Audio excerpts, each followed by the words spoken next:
Hey y'all, how you doing? A little bit high up here. There we go. That's a little bit better. Hope y'all are doing well. We are here for an all signs.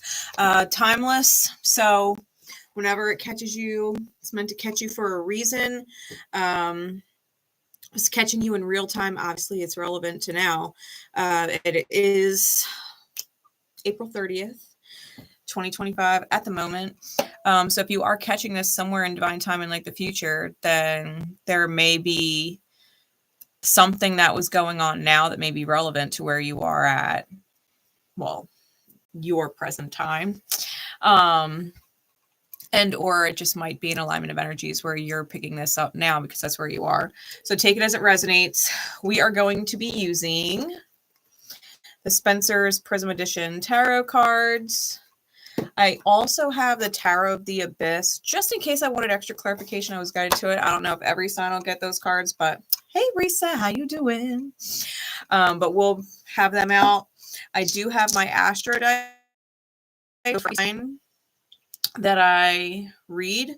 I'm also going to roll the Astro Dice. So, you know, if you're watching your sun sign and certain dice come out, it might be aspecting those things. If you don't have any like Libra in your big three, but you have Mars in Libra, and I am on Libra and I roll Mars, like that might be significant for you then, you know what I mean?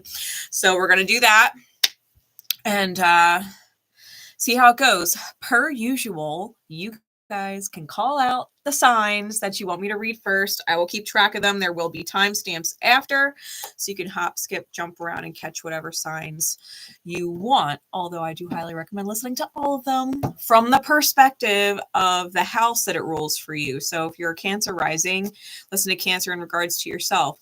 If you're a Capricorn 7th house, listen to Capricorn in regards to partnerships and different situationships, relationships, dynamics, things like that, right? So with that, if nobody wants to, of course y'all want to. What was I even thinking? All right, Taurus. Taurus will be first, then Gemini. I blame the lag. Cancer. And then Virgo. All right.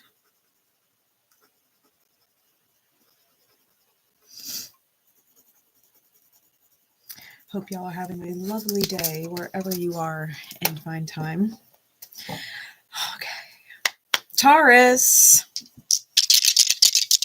What other significant placements might be relevant to you? Crosswatch included. We've got Saturn, 4th house, and Scorpio.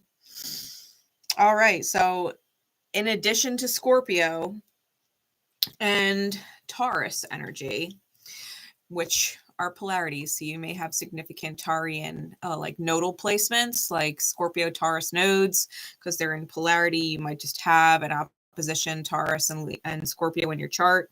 Could also be Capricornian energy and Cancerian energy. Might also deal with the moon, Pluto, or Mars. All right.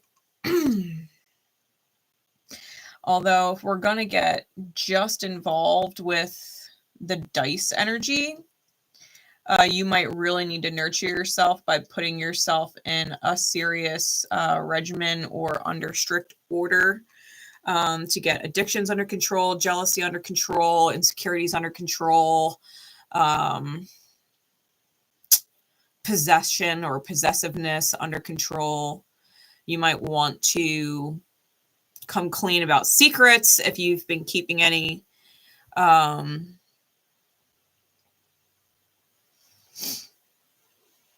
You may also need to reflect on your relationship with your father. All right. Or if you are self-sacrificing really hard, especially for career, or over-sacrificing at home. All right. So let's see, Taurus.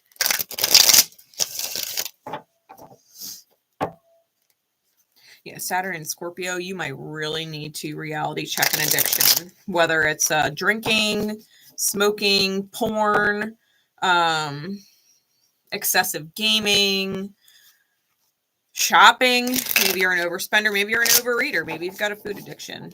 This is reality checking you, okay? Saturn means business.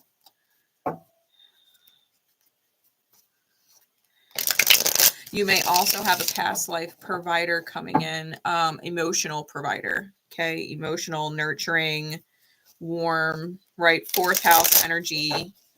Someone who provides safety, security, loyalty, things like that, right? Cancerian strong suits. All right. Spirit, what is going on with Taurus? What do they need to know? What's in their highest good? What is in their highest good to know or understand or get insight into at this time? We got Temperance, could be dealing with a Sag. That is Sag's card. You could also have strong Sag in your chart. High Priestess, strong Piscean energy. Virgo, the Hermit energy. And the King of Swords, strong air. Bottom of the deck is the Queen of Swords. So we've got partner energy, right? King and Queen are out. Top of the deck is the Tower. That is Mars energy. Okay. Major Arcana. Taurus. We got 4 major arcana out of 6 and 2 suited royal court cards. Big energy.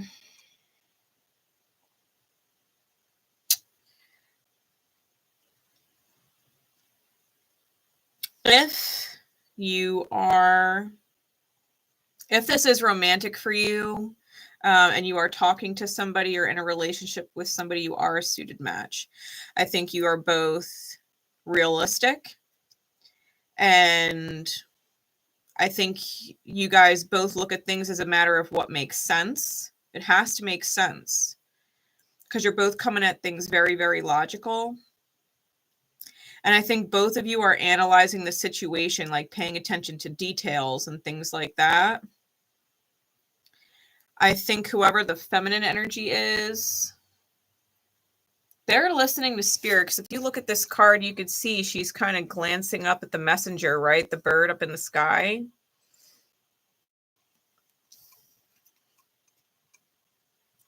And the king here, if you look at his sword, it's got like blood dripping off of it, but it also looks shattered. It's like a play on the image, how the artist drew it.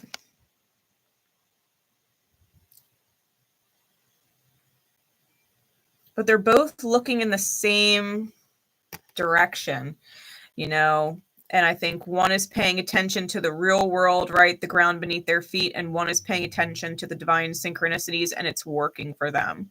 Okay. Let's see. The feminine energy, the 9 of Wands is under that. So, you might also have somebody that scares easy. It's the pumpkin head, the jack-o'-lantern, or the scarecrow.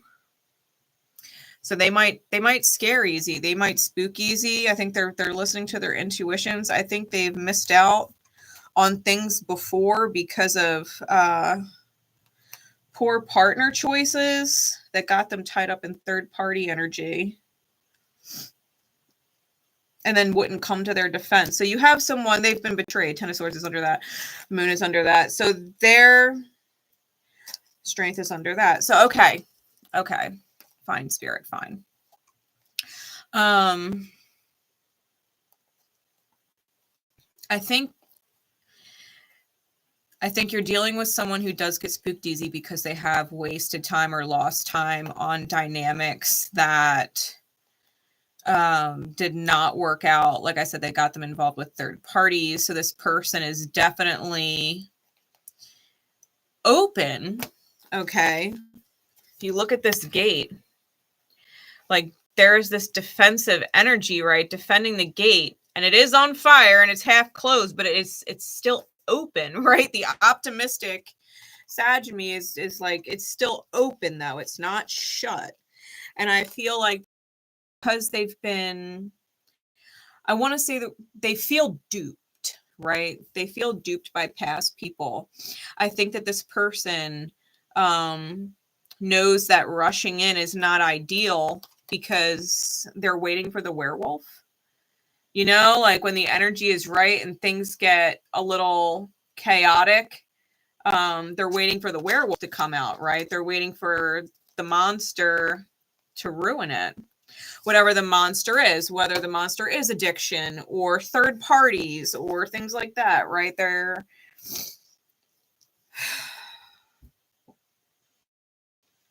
cautious, to put it lightly. They're cautious. With the tower is the gargoyle. And the thing about gargoyles is, like, they have a little bit of a bad rap, but they're protectors. You know, they are. You guys might have a really strong Mars connection in your chart that's worth noting.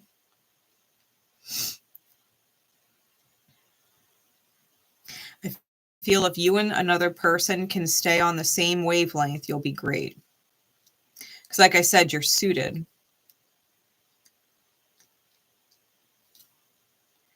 But you can't, if you resonate as like the King of Swords, masculine energy, like I said, the Queen spooks easy. And so it's like you really do have to take certain things into consideration, because even though they're open, like they're going to be real quick to shut the door. They're going to be real quick to shut the door if something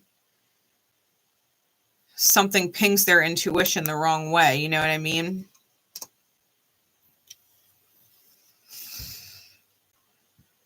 You could definitely be or dealing with someone who is highly intuitive with the High Priestess.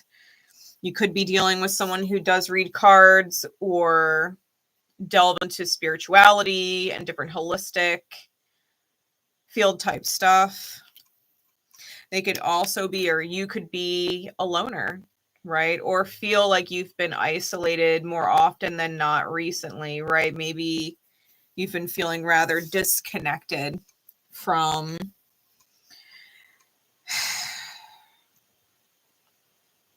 life, and not, you know, like your own personal life, but just life outside of your own bubble.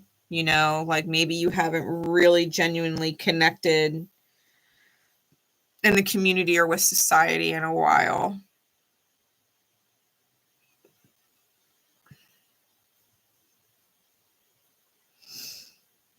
On a personal note,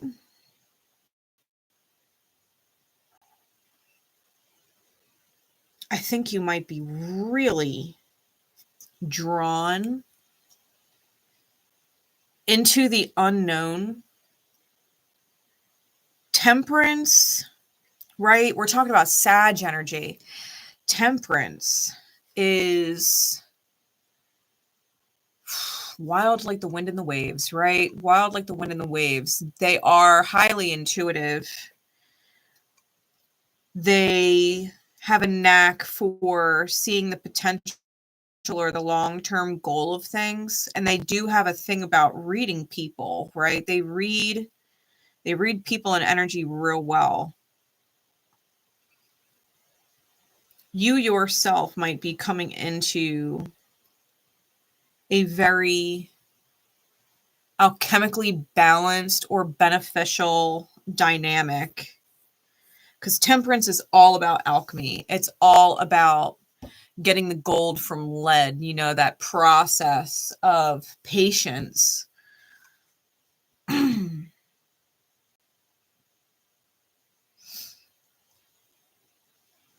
think you might be moving in a direction you haven't moved before. With the Hermit, right? The Yeti. You and or the person, if not both of y'all,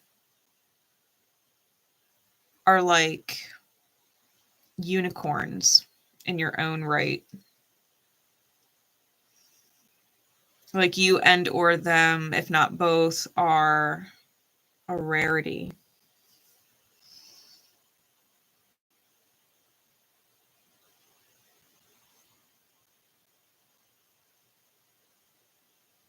Whoever this Queen of Swords is, she has dodged a lot of bullets, okay? I've got 1, 2, 3 arrows shot in her direction that missed. So she, I say she, but it's feminine energy. So it could be a man or whatever you identify as, just feminine energy. But they've dodged some serious bullets. Like the Queen of Swords, she's fucking smart and she's fair. You know, it's Libran energy. It's all about being fair and voicing what needs to be voiced and saying what needs to be said to the very little minutest of details. I'm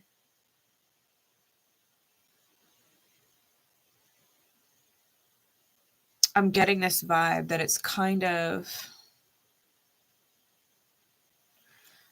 it's almost, Spirit's giving me words, poetically beautiful, how honest they are. And it could very well be your own energy. You might be pulled into that kind of vibe, like, you know, nervous or anxious about certain things, curious about the unknown. But I think you moving forward with your head on straight is a big deal.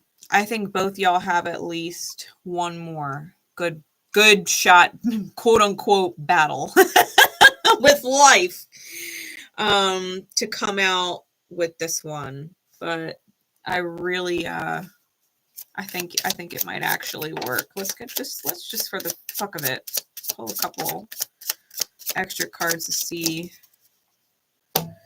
where this could lead. Okay. So I will say this in warning, because we did have that Scorpio Saturn 4th house on the dice for you. We got Wheel of Fortune reversed, the World, and the 5 of Cups.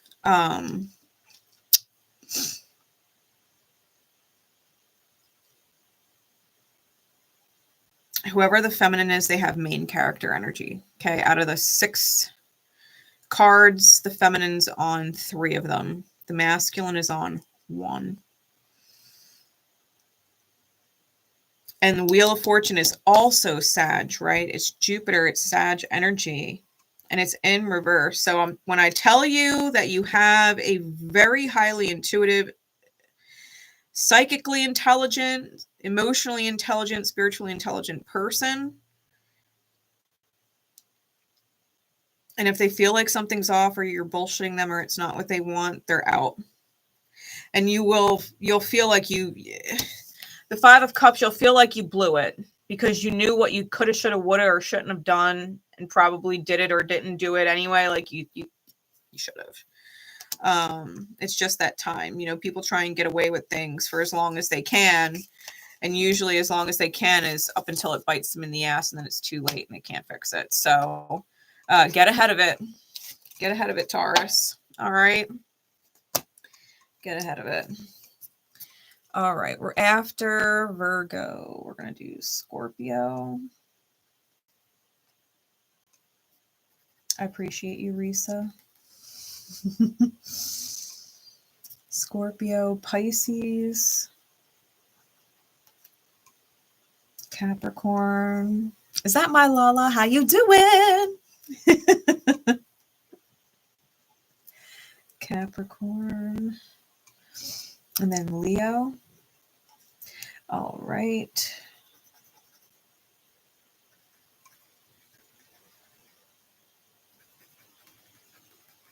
So right now, I just did Taurus. That was the first sign. Then we have Gemini, Cancer, Virgo, Scorpio, Pisces, Capricorn, Leo. Aries, Libra, Sag, and Aquarius can still get called. All right. Here we go. Moving on to Gemini. How you doing, Gems?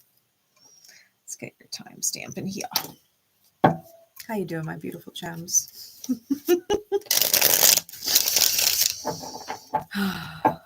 I know, I'm geeked to be here. I was going to go out driving and Spirit was like, can you just go live? And I was like, yes! Yes, I can! I've been waiting for you to ask. Thanks. I was so fucking excited.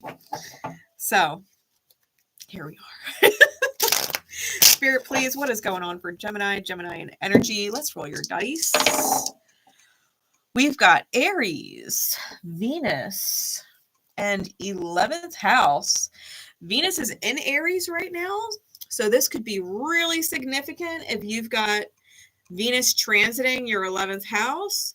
You could also have strong Aquarian energy or Uranus popping off. You could also have Taurus, Libra, okay, with Venus and Mars as well. Significant factors, okay. Aries, Taurus, Libra, Aquarius, any of those signs, Mars, Venus, or Uranus, okay, especially 11th house. If you got stronger significant placements, one of those planets in the 11th house. All right, this reading may be for you as well. Okay, here we go. For Gemini, please. What do we need to know? What is in their highest good? What do they need that insight into?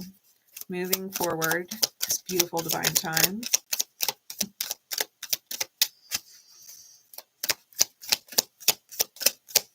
What do they need to know? We got the Queen of Swords. Air energy, Gemini, Libra, Aquarius.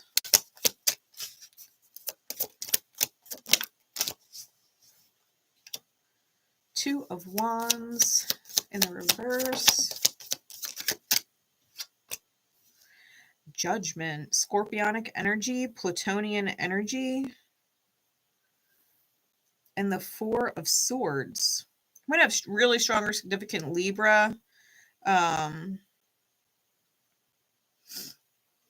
or Aries. I mean, we got Aries on the dice, but Aries is also the Two of Wands.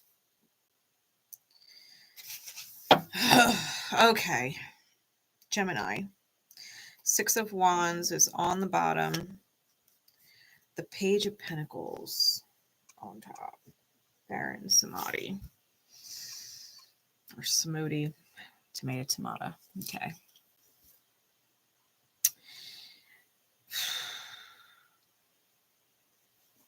Gem.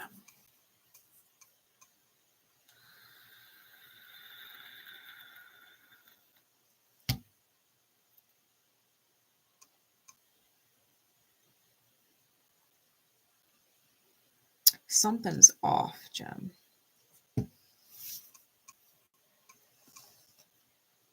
Six of Wands, Six of Swords, Wheel of Fortune, Justice, all on the bottom. Four of Cups, Strength card. You're showing me a lot of resolve and a lot of effort to keep going despite setbacks. But you're dealing with a Medusa-like energy. So this is someone who is in some serious self-protect mode after being violated. Spiritually in some way, right? Emotional violation. The Seven of Cups is under that.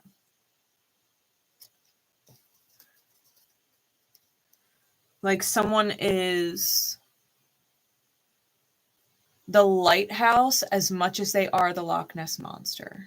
You know, like they can bring the ship home and get you safe home, or they can sink your fucking ship.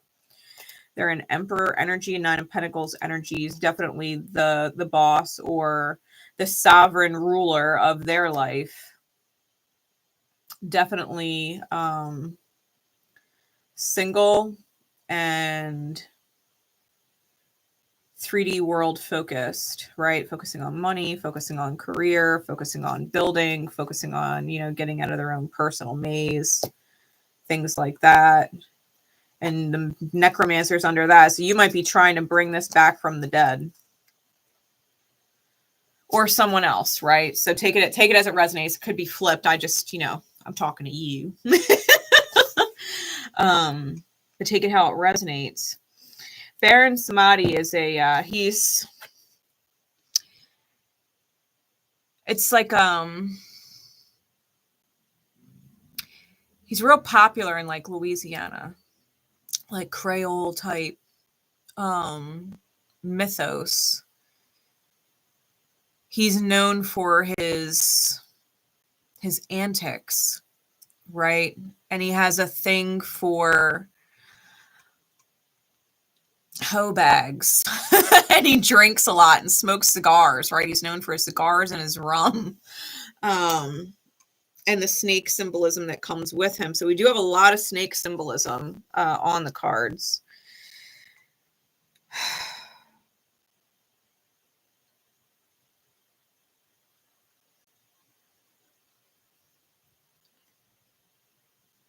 I feel like you or someone close to you, Gem, is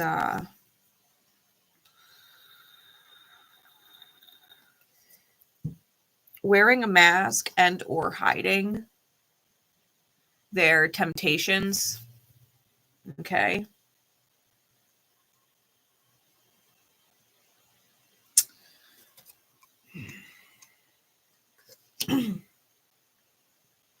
I also feel like you have somebody who is going through the movements of the win. Like they're acting or trying to carry themselves as if they've already won, and they're just moving forward in the vibration of feeling like they've already won. However, the cards I've got out here,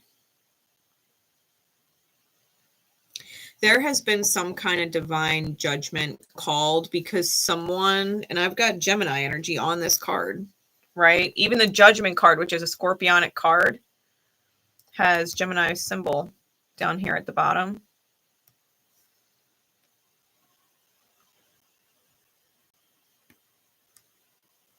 We have a lot of this underworld energy. I've got fire on like 4 of the 6 cards. There's fire.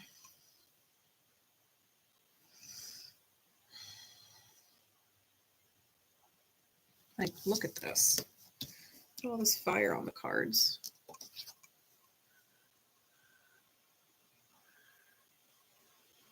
You or someone else, Gem, especially if you're cross-watching, this might be some insight into what is going on with the person you're cross-watching for. They have some divine judgment to pay. We've got vampiric energy here. We've got the inability to choose or make the choice.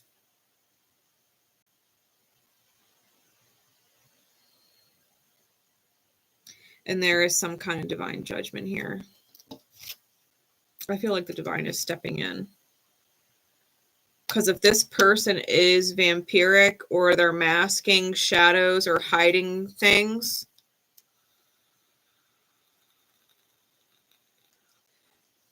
your guard is up.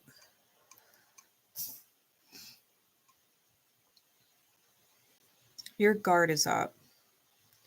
This person's looking for subconscious signs and signals from you.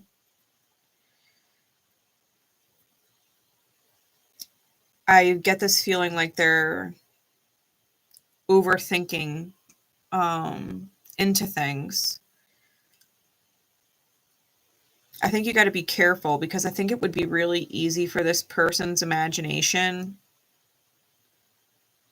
to kind of run away with them.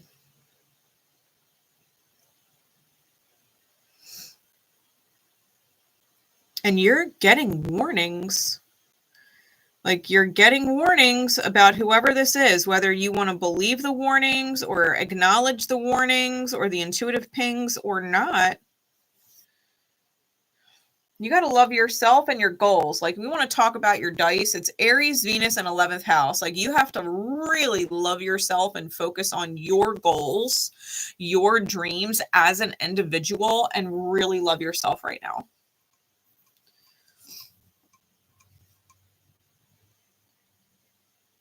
Because whatever is around you or whatever is going on inside your head, you're hiding it really well, but you've got hell inside. You got demons inside that you ain't come to terms with yet. It's like you're putting your heart on the chopping block and like inviting someone to just take your life force energy, you know? Like, don't put your heart on the chopping block. Don't do that, Gem.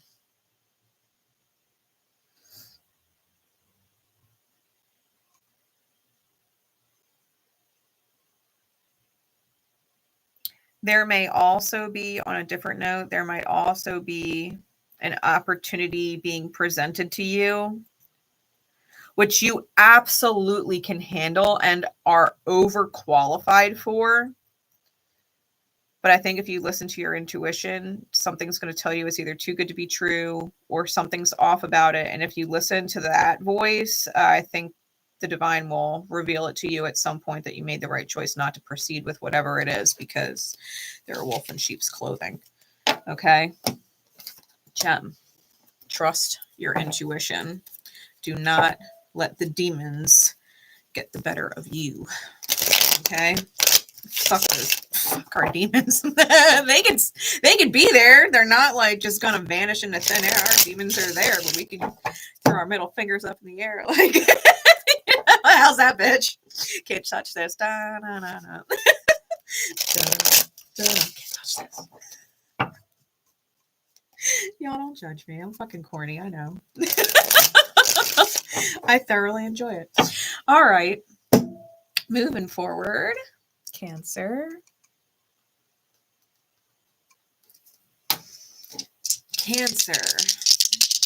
What other signs or planets or placements may be significant? Taurus. South Node. 3rd house. So Taurus or Gemini may be significant. You might want to watch the last 2 readings, especially if you have strong or significant Taurian or Gemini placements yourself. Might want to watch them from that perspective. We could also have Venusian energy and Mercurial energy that's important right now. You could definitely have a South Node in Taurus or a South Node in the 3rd house or a South Node in Gemini.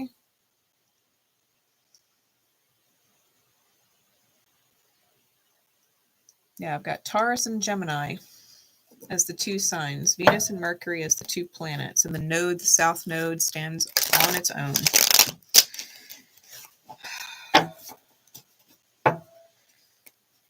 Dice energy in and of itself, Cancer.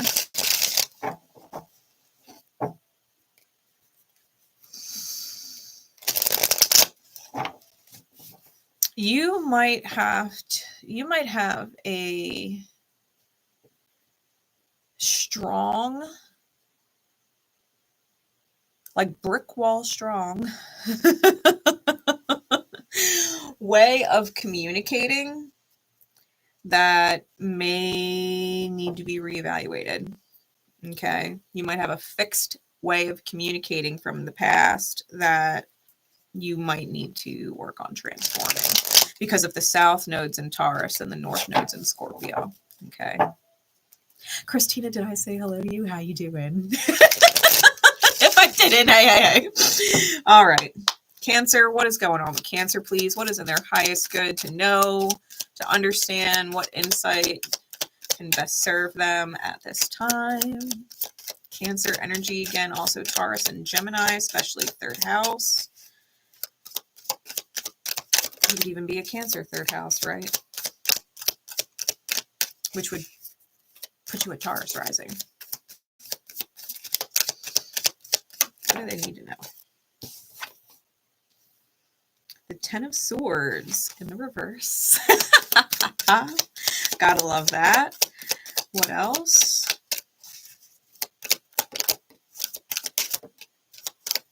I have all kinds of cards. Flying, flipping. 2 of Wands, High Priestess reversed.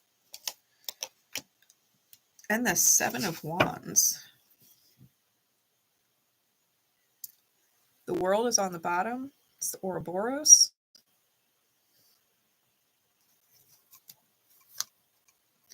And the Knight of Wands, Hanuman, is on top. Okay. All right, Cancer.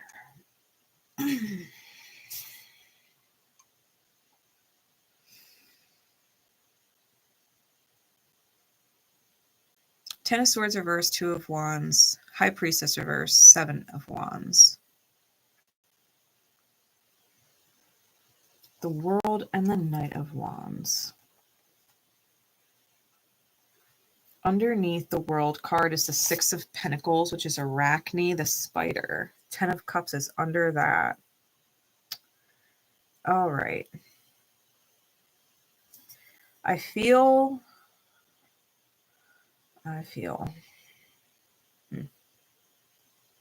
It's Cancer's mantra right there, right? I feel. Yeah. I'm live. What's up? Oh, you're good. I love my son. I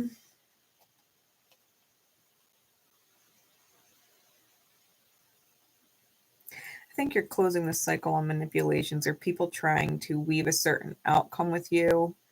I think you want the Ten of Cups energy, that happiness, that fulfilled. This is what I've been dreaming of. I want it to come true type energy.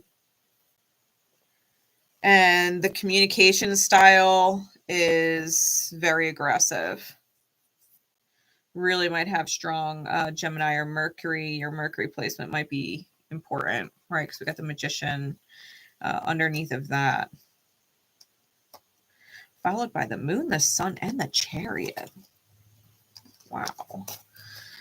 Okay.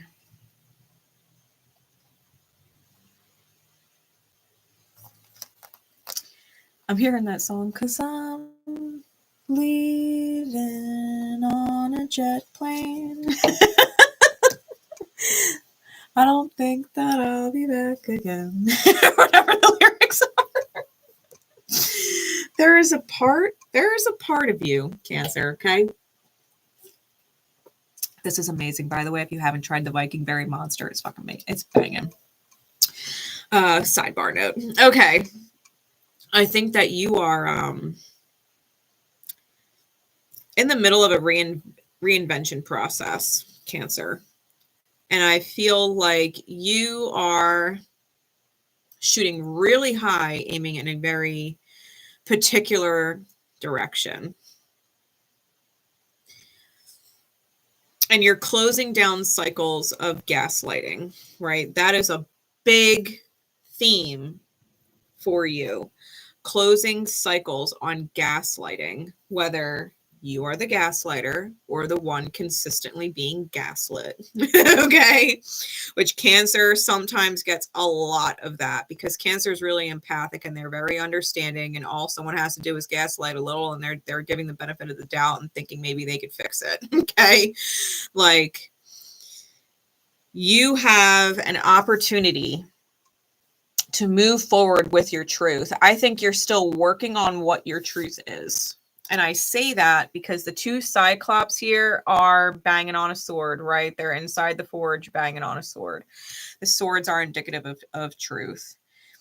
And I feel like you are working on your ability to use the truth you know as the weapon to protect you from certain even dark empath energy, right? People who are empathic and can read the energy of the room and know how to manipulate it.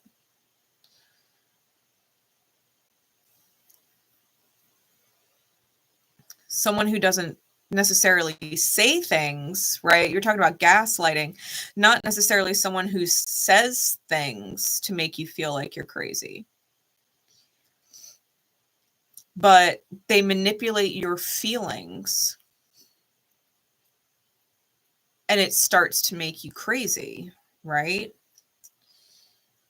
It's like they do things to get you to feel a certain way, not to think a certain way, to feel a certain way. They want you to feel a certain way. an example would be like somebody who does something that triggers something nostalgic for you, or they use a word or a nickname or bring something up that is nostalgic for you, or they say something that they know if they say it, it's going to get you to feel a certain way. So they're focused on your feelings. They're focused on your feelings. I think you really have to defend yourself on this one with the Seven of Wands, because your intuition, the High Priestess, is in reverse. Your intuition's offline a little bit, Cancer. Why is that?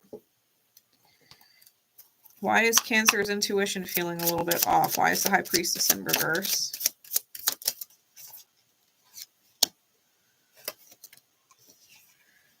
Page of Pentacles reversed and the Empress. Oh, Cancer, honey. My sweet crabs. Okay.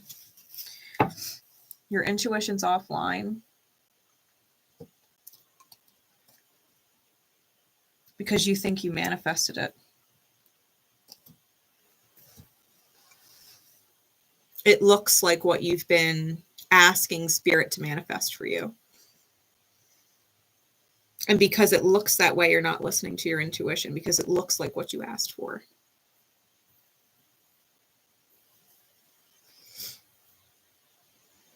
It's not what you asked for, but it looks that way.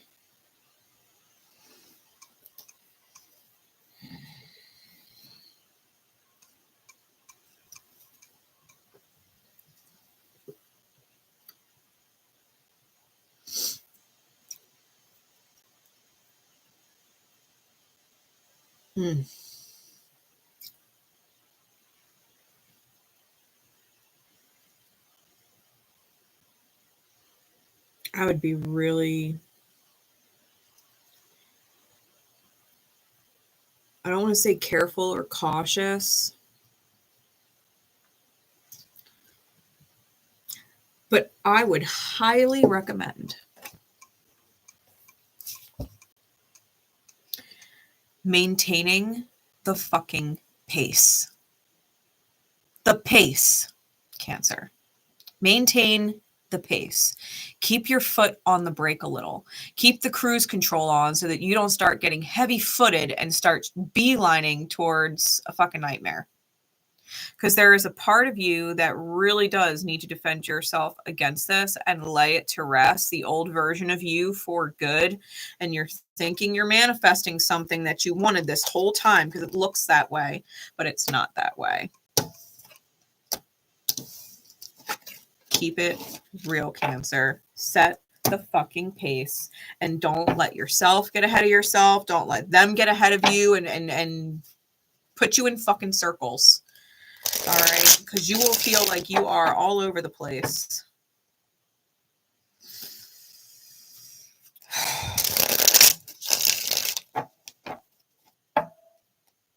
Really, Cancer.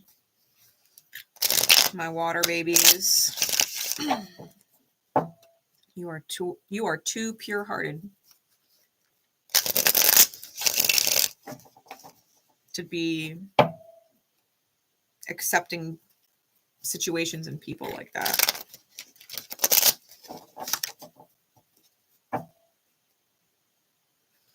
Maintain control of it, Cancer. Maintain control of it. Don't do shit because they want you to do it. Do it because you genuinely want to, or don't. All right. Going to move on to Virgo.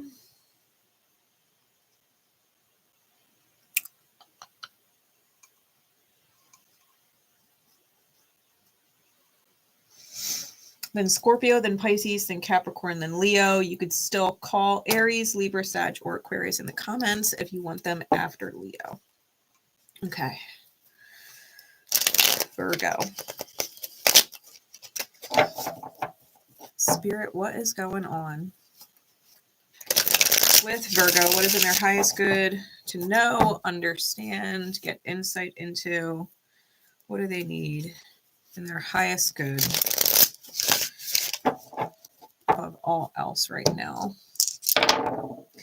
The dice, we've got Aries, Saturn in 5th house. So you could have Aries ruling your 5th house. You could have Saturn in the 5th, Saturn in Aries. Could also be Capricorn and or Leo. You could also be a Capricorn or Aries sun and have Virgo in a different, significant big 3 placement. But Aries, Cap, and Leo are the strong signs. The Sun, Saturn, and Mars are the 3 planets. All right, so any combinations of those, this could also be significant for you. All right, or to the person you're cross-watching for. Let's see. What does Spirit need to know, Spirit? What is Virgo? What does Spirit need to know, Spirit? Spirit already knows. What does Virgo need to know? What does Virgo need to know? Let's see. We've got the 9 of Swords.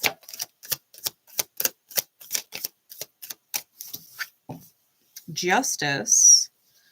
Temperance. All right, we've got Leo or not Leo. I mean, we have Leo, but not on the cards yet. We've got Libra and Sag. Libra and Sag may be significant. And I've got the 9 of Cups. What clarifiers, please?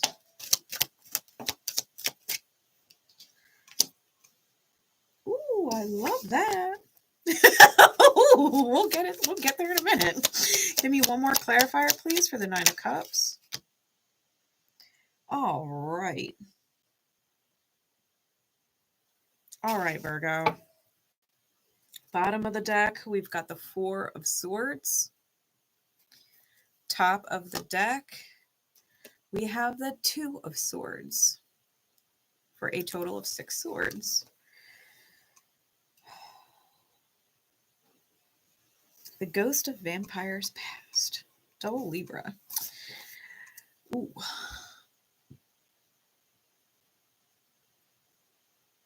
If you are in fact dealing with a Libra or a strong Libran energy, because we do have Justice out here, you are coming out of a nightmare contract. You might have to kind of rest and take space, or you have for quite some time. Because I feel like this person's memory or their presence, rent-free inside your head, has caused quite a lot of damage, right? Quite a lot of damage dealing with this person.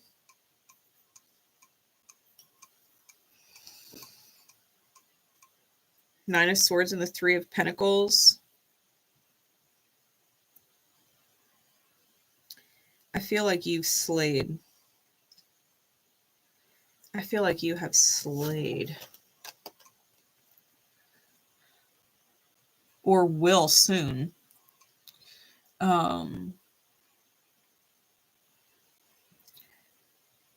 Multiple quote-unquote spiritual opponents. One,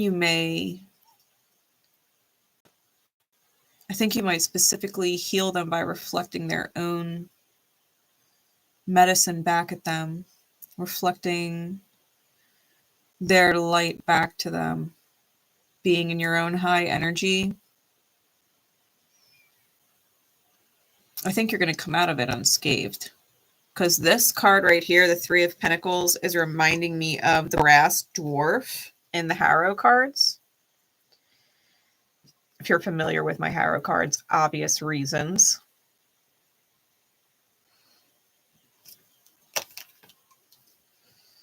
And the brass dwarf comes out unscathed. Justice got clarified by the 8 of Swords in the reverse. It is also the 8 card in this deck. Strength is 11 and Justice is 8. So double 8s. Then we have Temperance with the Sun card, and then the Nine of Cups with the Queen of Wands. It feels, Virgo, okay, it feels like you tackle whatever these challenges are, right? You tackle whatever these challenges are. You clean up the shit mess that the quote-unquote ghost has made inside your head. You clean the shit up. And or say fuck it and burn the whole goddamn house down and start fresh mentally, you know? But either way you come out of it, you're coming out of it. Like, finally. And it is all kinds of up from there. You're not trapped in your head anymore. Mentally, you feel free. You are more than just reinventing yourself. You are coming back like in a blaze of light and fire, like completely like healed. Temperance with the Sun. That is completely healed. Like, you remembered who the fuck you are, Virgo. Nine of Cups with the Queen of Wands. You're going to start manifesting everything. Everything. Like, almost with a defiant rebellion. Like, I will fucking have. I will fucking have what I want to manifest, damn it. Like, I will fucking have it. It's like this crazy fire got lit under Virgo's ass. And now all of these ships that sailed away without Virgo on there, she's coming after him like the Kraken. That's the imagery I'm getting. Like, Virgo has completely transcended and morphed and changed. And now all the ships that tried sailing away without her or without him, they're coming in like the Kraken, like, fuck you and your ship. You didn't want to let me on it? I'll sink that bitch. Oh my God. Virgo, your growth is gonna crush people. Your growth is gonna crush people. If you had energies, the empiric energies, stalking you, especially psychically, for a while, it is time that game got reversed. It is time that switched around. And I think your growth, your success, your rebirth is going to put you rent-free as fuck in somebody else's head. Rent-free as fuck. Good for you, Virgo. Because that obviously took a lot, right? To clear out all that mental mess, right? That mental clutter, those thoughts, the haunting ghost of this person in your psyche, to actually rise out of that. And it's gone now. No matter how long it's been with you, that pattern of feeling haunted inside your head, it's dissipating out. Oh. Really, Virgo.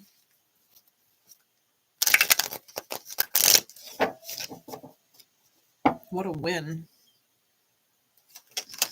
What a win. Like, it's finally your time to create and be passionate and enjoy life. You know? Like, doing the things that you want to do that excite your life, and not necessarily trying to incorporate anybody else's obligations or anybody else's problems or whatever into your energy space.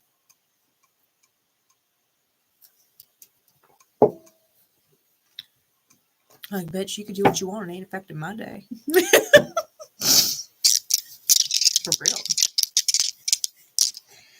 All right. Scorpio.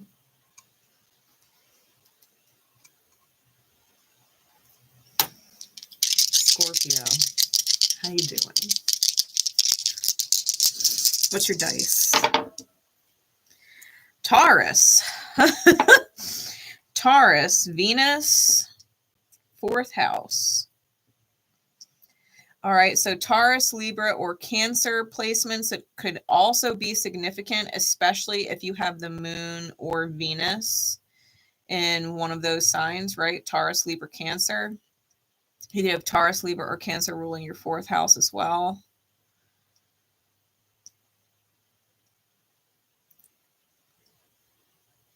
Yeah, moon and Venus are going to be important for your reading. All right, Scorp. Could be especially important if you have Scorpio Venus, right? Scorpio moon, things like that. Could also have some kind of polarity, right? Some kind of opposition between Scorpio and Taurus that's significant. It might also be Uranus and Taurus right now, the sun in Taurus right now. It is Taurus season after all. That is affecting your Venusian placement or your moon placement. So let's see. Yeah, you could have a Taurus. You could have a stellium in Taurus, right? Sun, moon, and Venus. That's hot. Talk about a foodie. Oh my gosh. Really, Taurus, Venus, and 4th house and or moon. That's a foodie right there.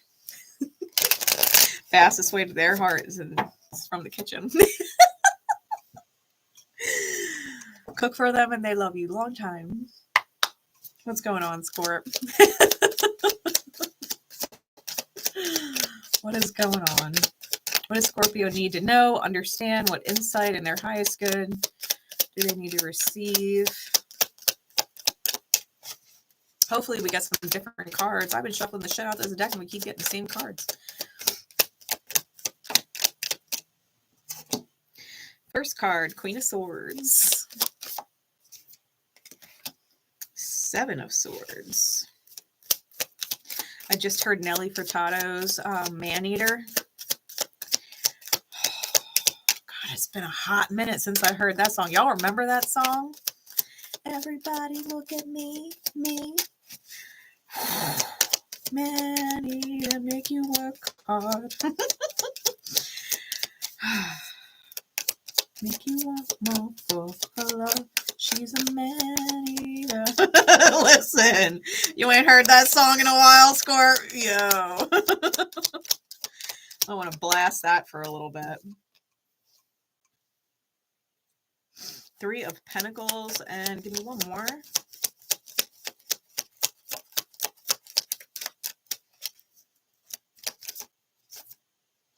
Two more. Queen of Pentacles, Ace of Wands. All right. Clarities, please.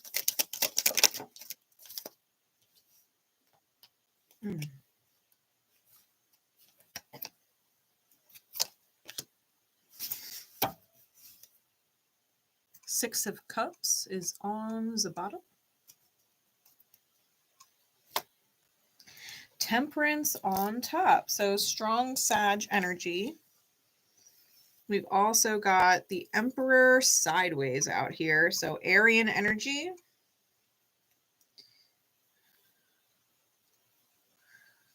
I've got some strong earth out here and some strong air out here.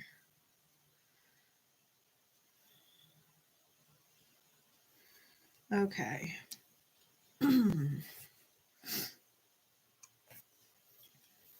Okay.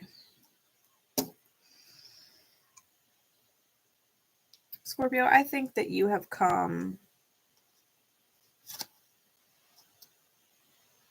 a long way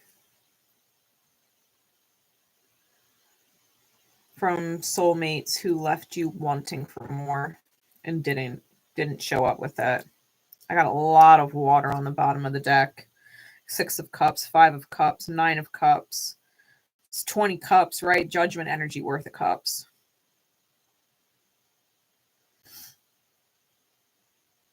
I think you're going through an alchemical process within yourself, and you are looking back at past wishes, and it's almost like you're wondering if you wished right.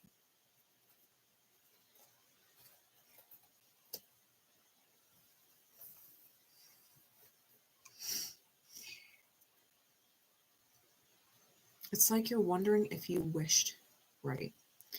And me and Tanya kind of talked about this the other day, the two of us. We were talking on the phone. And she was saying, well, I just want this. And I said, be specific.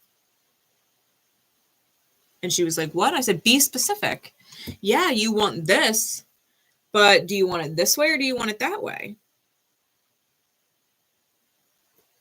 You know, people say, well, I just want them to be honest. Be specific all the time or just when it's convenient for them. I just want an honest person who loves me. Okay, be specific all the time or just when it's convenient for them. Be specific. I feel like you are looking back at what you have asked for and are wondering if maybe you wished wrong. Not because you wished for the wrong thing, but because you were not specific enough. And Spirit gave you a version of it to get you to be more specific. And you have to understand, if you can ask for it, then you can receive it. If you can ask for it between you and Spirit, you can receive it. If you don't believe it, then you won't. Right? Belief is powerful. But you need to ask for what you want and then believe it's out there and not settle. And not settle.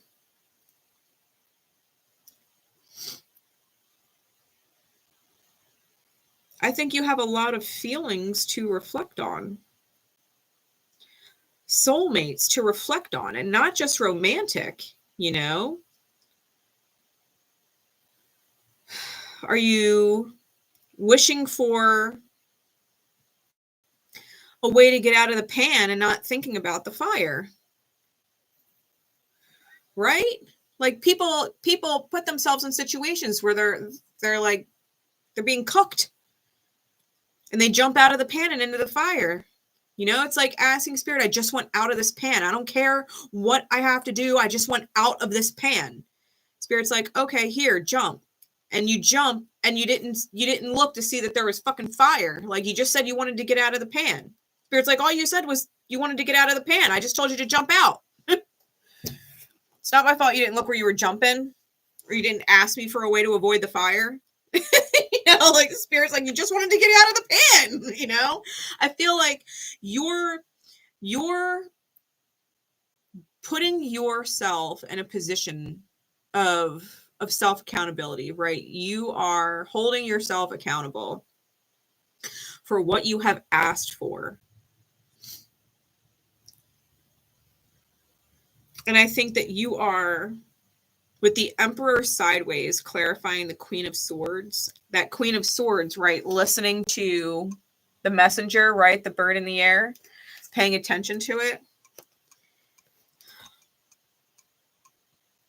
I feel like you're allowing space to be guided and feeling powerful in that divine guidance and humble, because you know you wouldn't be making these decisions or choices or following this path of direction if you weren't listening to the divine hand guiding you, right?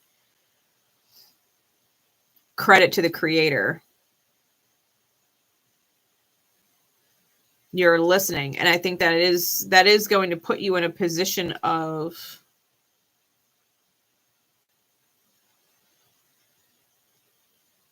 glory, basking in the glory of the manifestation, being in awe of the divine. I'm getting this kind of energy.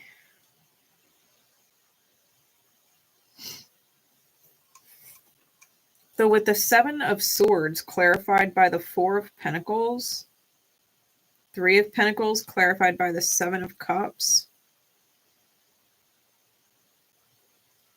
Queen of Pentacles clarified by the Ace of Wands,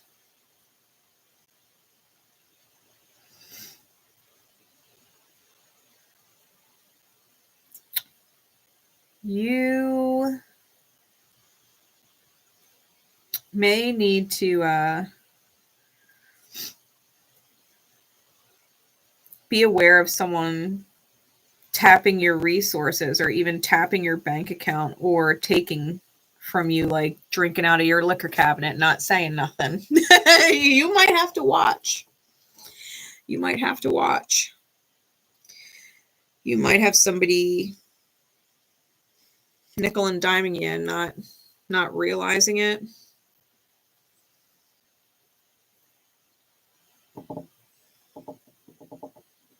It could be as complicated as a partner stealing from you. It can be as simple as, you know, one of the kids doing some dumb shit, you know, but I feel like you do have someone around the energy space. If it's not you directly that they're taking from, and they're taking from someone in your energy space, quite possibly a man or someone with a beard. That's doing the taking, or someone with red hair.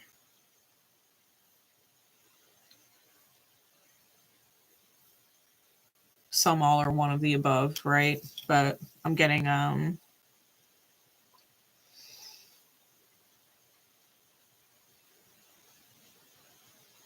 those traits are significant to either the viewer or who I'm reading about. The Queen of Pentacles with the Ace of Wands. I think you are growing in a big way. I think you're growing really fast. I think you're attracting quote unquote butterflies. You know, it's not like you're attracting caterpillars that come and eat the leaves off your tree. You're attracting butterflies. People who have already gone through life's metamorphosis. And I feel like it's really inspiring to be around energy like that.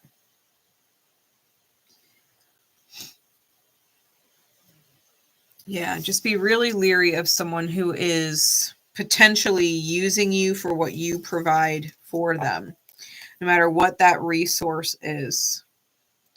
The fruits of your labor, the fruits of your loins, whatever it is. Just be aware of that. All right, Scorp, because you definitely have someone who will take as much as you give them as often as you'll give it. And they have no intention of like slowing down on what they're taking or giving any of it back or even paying it forward to somebody else later. You know, you have someone who's literally taking for the sake of taking because you're letting them.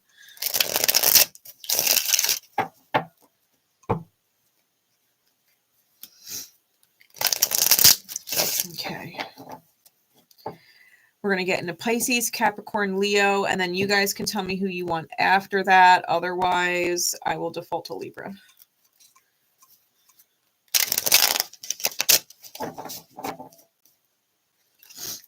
Okay, get a good shuffle on these cards.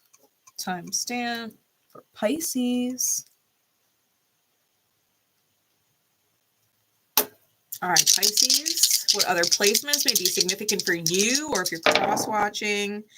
We've got 9th house, Sag. We've got Uranus. That could also be Aquarian energy. And we've got Virgo. So Virgo, Aquarius, or Sagittarius may be significant for you. You could have a Mercury, Uranus, or Jupiter in any of those signs, or in the 9th house. Okay? Take them as they resonate. As a dice energy on the whole, you could have some kind of wild revelation, either doing routine stuff, you know, chop wood, fetch water, or you could be having a radical shift in your routine, which expands on your ability to obtain wisdom. You may also be called to randomly travel somewhere, okay? You may be called to randomly travel somewhere or get this kind of spontaneous, I need to go do this, I need to go there type feeling, right? Like this pull to be somewhere, okay? You might also be getting a promotion.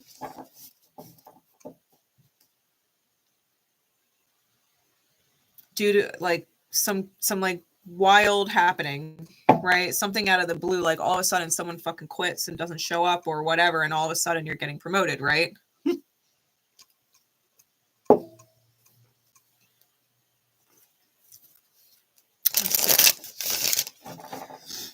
What is going on for Pisces?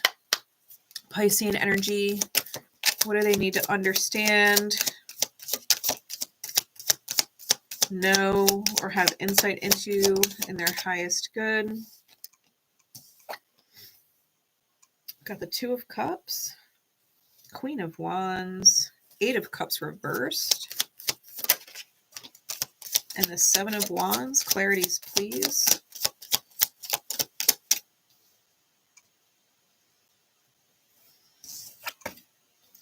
Queen of Cups on the Two of Cups. Super strong Cancerian energy.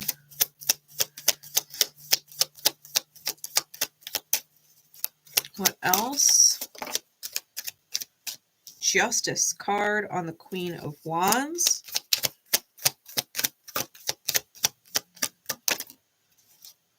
High Priestess on the Eight of Cups reversed. And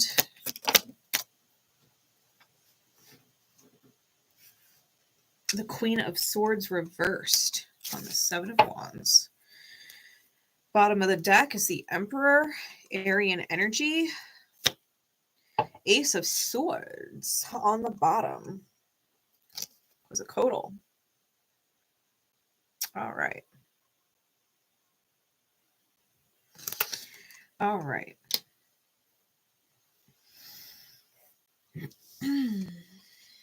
Pisces. First off, the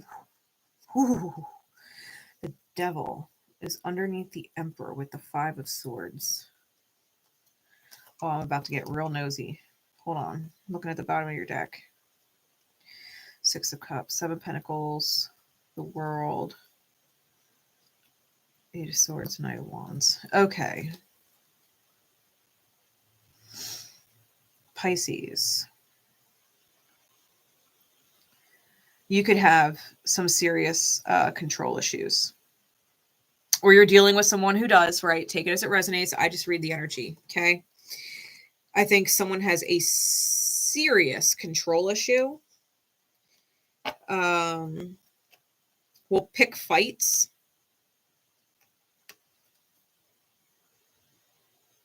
Or say some like unhinged but not good, right? They will say some shit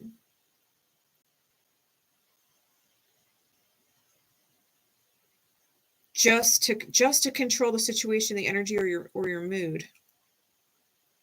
Or you are that way, whether you admit it to yourself or not.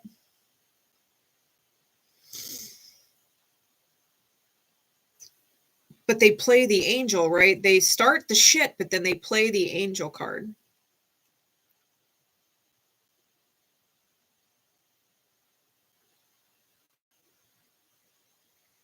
Like, I'm getting like this imagery of like time, place, you know? It would be like, what would be an example? Let's just say 2-3 weeks ago, you had mentioned to somebody that in 2 or 3 weeks, you wanted to get this done, you wanted to get that done, you had plans for it, and you need their help. And they agreed. They're like, yeah, of course, no problem, right? But you're asking them pretty far out in advance. It's all, and then nothing else was said, right? Let's pretend they agreed to it weeks in advance. Nothing else was said. They end up making plans for a certain day and they're about to walk out the door. You've been watching them get ready for the last several hours for whatever it is that they're doing. And as they're walking out the door, you're like, hey, are you still going to help me with this? And they're looking at you like, what? Like, you've been watching me get ready for what I'm about to do. I'm walking out the door. Like, you've been watching me for hours. Like, how come you didn't say anything then? How come you're saying it now? How come you didn't remind me yesterday? Or how come you didn't remind me when I told you I was making these plans that I agreed to help you? Like, you're saying something to me now? Like, I didn't purposefully forget, you know, I made other plans. Like, you haven't mentioned it for 2-3 weeks and it slipped my mind, you know? And then the person who was watching the other, like, get ready to walk out the door starts to pick a fight. Like, well, I told you, and you always do this. You never care about da-da-da-da-da. And they're picking a fight now. And it's controlling the whole day because now whatever that person was about to do walking out the door, they're stuck arguing with you now and feeling guilty now. And so either they're going to stay and the tension is going to be for real because they had to cancel their plans to help you, or, you know, they're going to go and do what the fuck they made plans for and let you deal with it, or tell you that they'll help you another day. Like, I'll help you tomorrow then, you know, and either way, it doesn't end well, you know?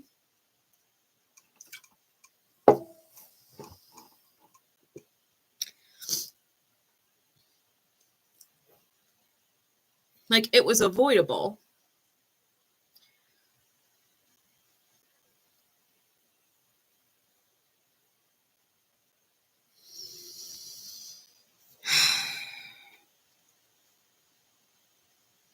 But someone loves control, and then they play innocent, like the other person's the bad guy when they're doing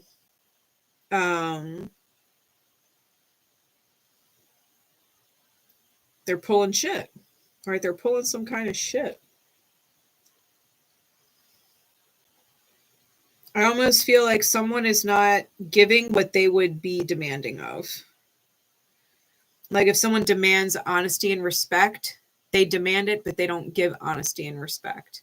You know, maybe they demand loyalty, but maybe they themselves aren't loyal. You know, maybe they demand frugality. You know, they like being financially responsible, but they want that and demand that from someone else, but they themselves are not that way. But they want to control it so that they can be any way that they want. You know, you can't be frivolous with spending because I want to be frivolous with spending, and we both can't be. So you control your desire to spend so that I don't have to control mine, right? It's this kind of double standard energy. We've got 3 queens on the board too, like 3 queens, a high priestess, and an emperor. So listen, Pisces, if you are dealing with multiple people,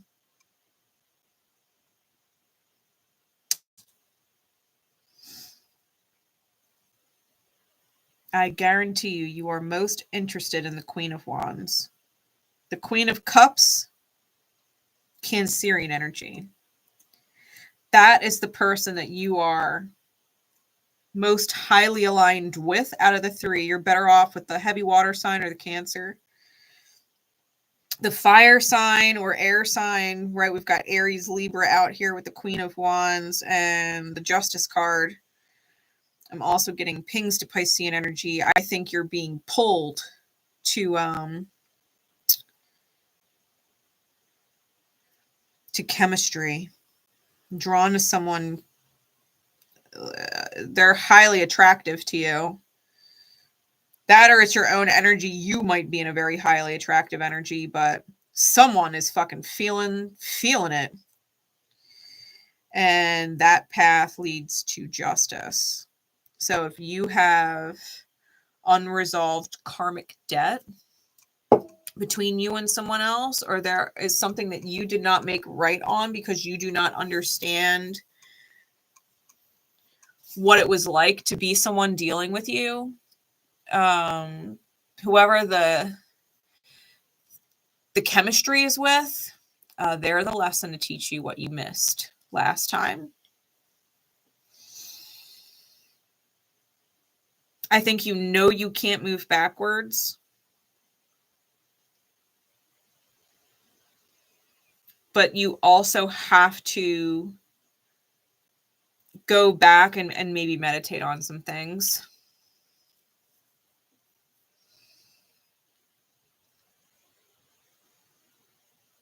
Because the Seven of Wands with the Queen of Swords reversed.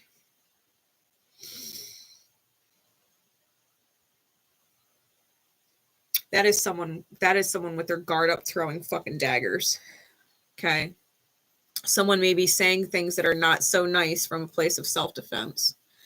Like they don't want you to hurt them, or they don't want you to see that you have hurt them. And so they're throwing daggers. You know, they're saying things that are sharp or uncalled for, right? Unhinged or out of pocket, saying some fucked up shit. Because they're highly, highly defensive.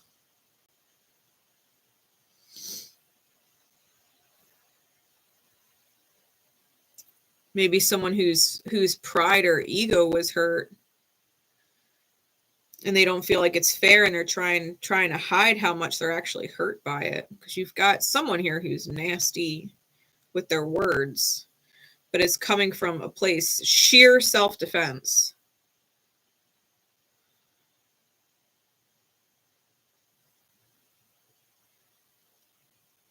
It could also be someone who knows they're on a particular path and you might want to walk it with them, right? Or vice versa. It could be the other way around. Like if you're the one saying sharp things, it's because someone wants to move forward with you, but you either know they're not meant to move forward with you, or you just don't want them to, right? Maybe you know that the only way to get them to leave you alone is to be mean.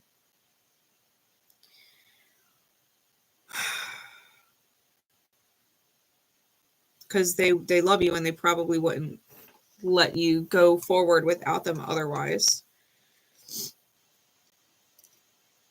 Which is fucked up, you know. I'd rather just be brutally honest with people and be stern about it, you know, be crystal clear about it than be mean. Because the Queen of Swords is reversed is really mean. Like unfair mean.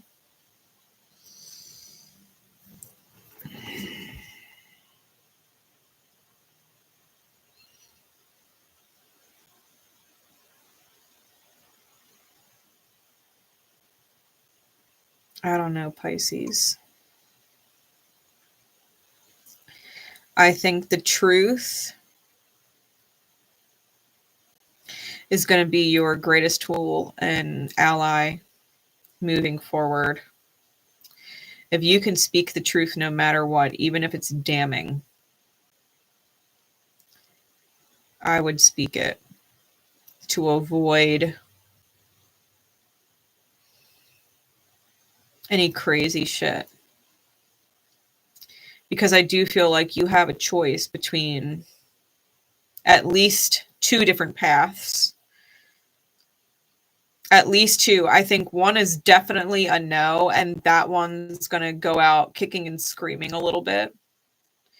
But between the other two, you have a true soulmate, a unicorn, someone who is loving, someone who would protect you. And not just, you know, from people, like they're going to protect your heart space, right? We're talking about a Queen of Cups. This is a heart protector, okay? You got a very feminine energy who is super strong and doesn't tolerate abuse. You've got a beautiful unicorn soulmate who is nurturing and doesn't tolerate abuse. And they're your highest partner. Okay, they're your highest partner. The other one is seriously fucking tempting. But you have to treat them as an equal for that to work. They have to be your equal.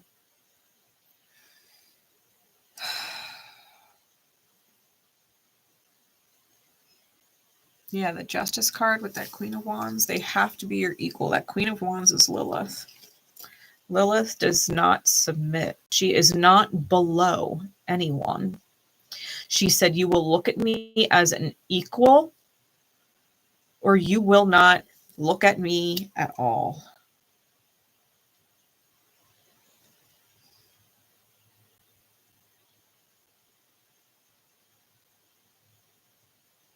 And there's karma on that end. So just be mindful. Just be mindful. All right, Pisces? My fishies. Just remember.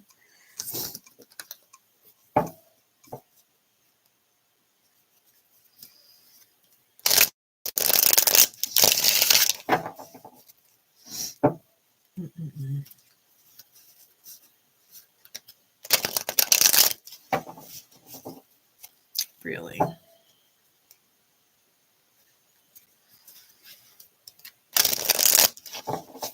What you feel you deserve, Pisces, is going to be the path you choose. If you know you are worthy of and capable of being in the right alignment for the Queen of Cups,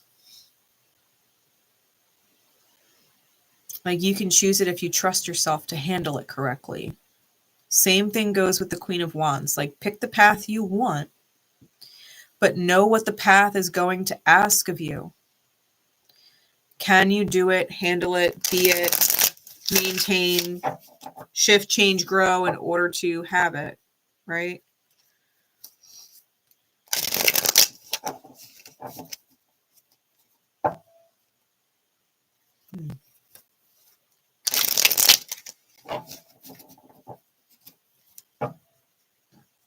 Either way, Pisces, I think you're being called to level up, and I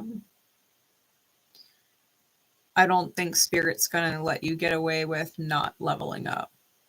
Like, there will be a consequence if you don't.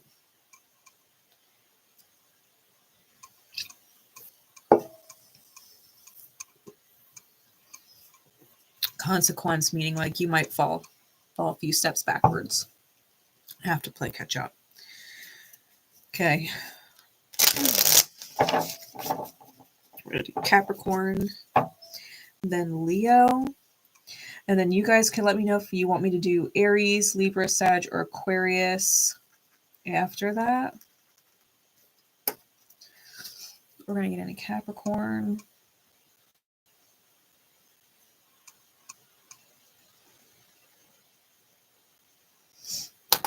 All right, Cappy.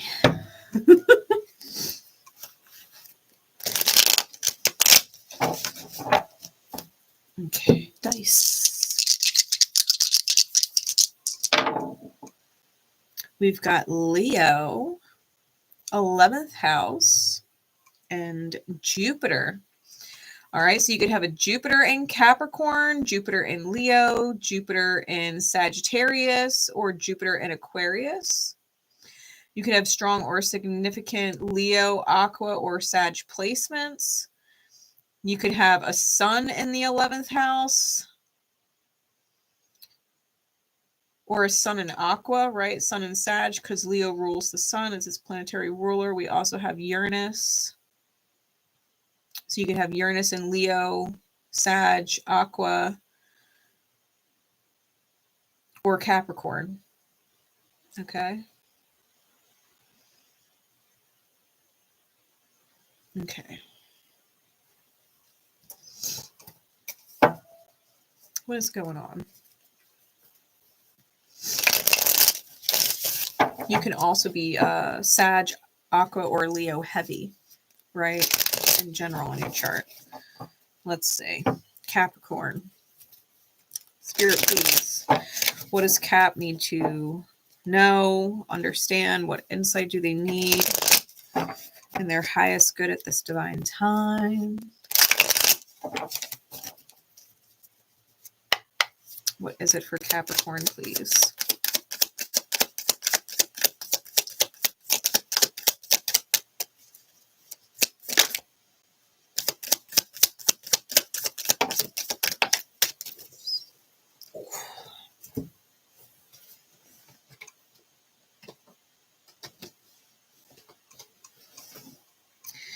Ace of Cups, Queen of Wands, the Moon reversed.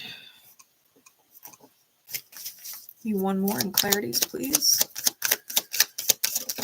For Cap. Three of Wands.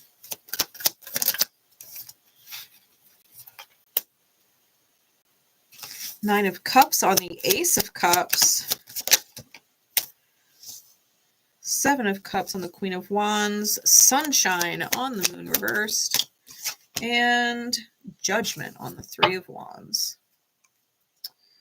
King of Cups is on the bottom. Page of Pentacles is on top. Okay.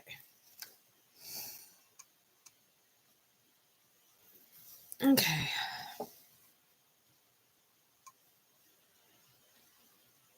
Cap.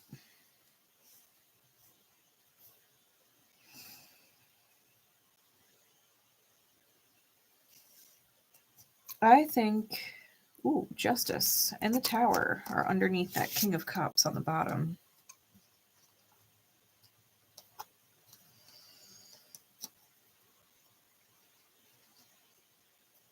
Someone, you or someone, Cap, doesn't want to let you go. But I think you're working really diligently to move on from whoever this is. Whoever or whatever, right? It could be a situation as well that broke your heart. Major disappointment or upset surrounding this. Like you had to walk forward because you had no choice but to leave whatever this was. They gave you no choice. Be it a relationship or a work environment or whatever it is, they gave you no choice but to leave. Yeah, like I'm going to love myself no matter what.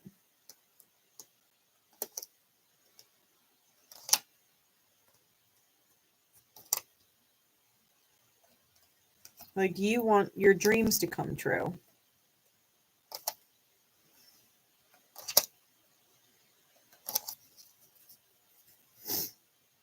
You've matured quite a bit,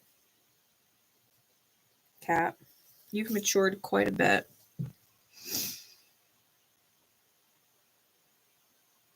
You're stronger now than you were this time just last year.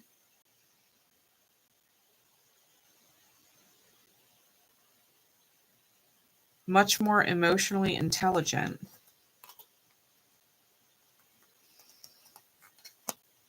But I do feel like you are trying to put some kind of distance between you and someone or something else, and they do not like that you're trying to close that you're trying to close a cycle with them. Because your new energy is bringing in a tower to realign you with where and what you need to be aligned with. And it's not this person or situation, which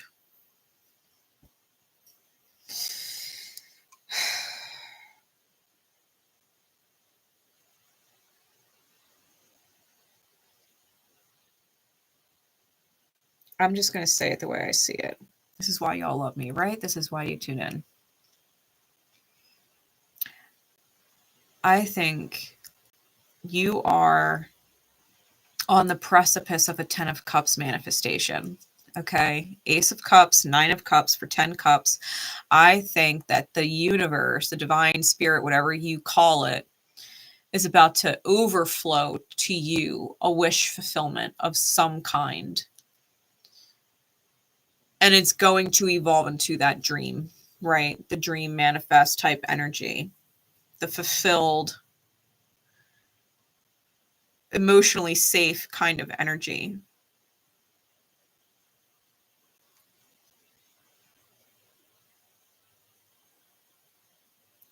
And someone else is going to lose their shit, dude.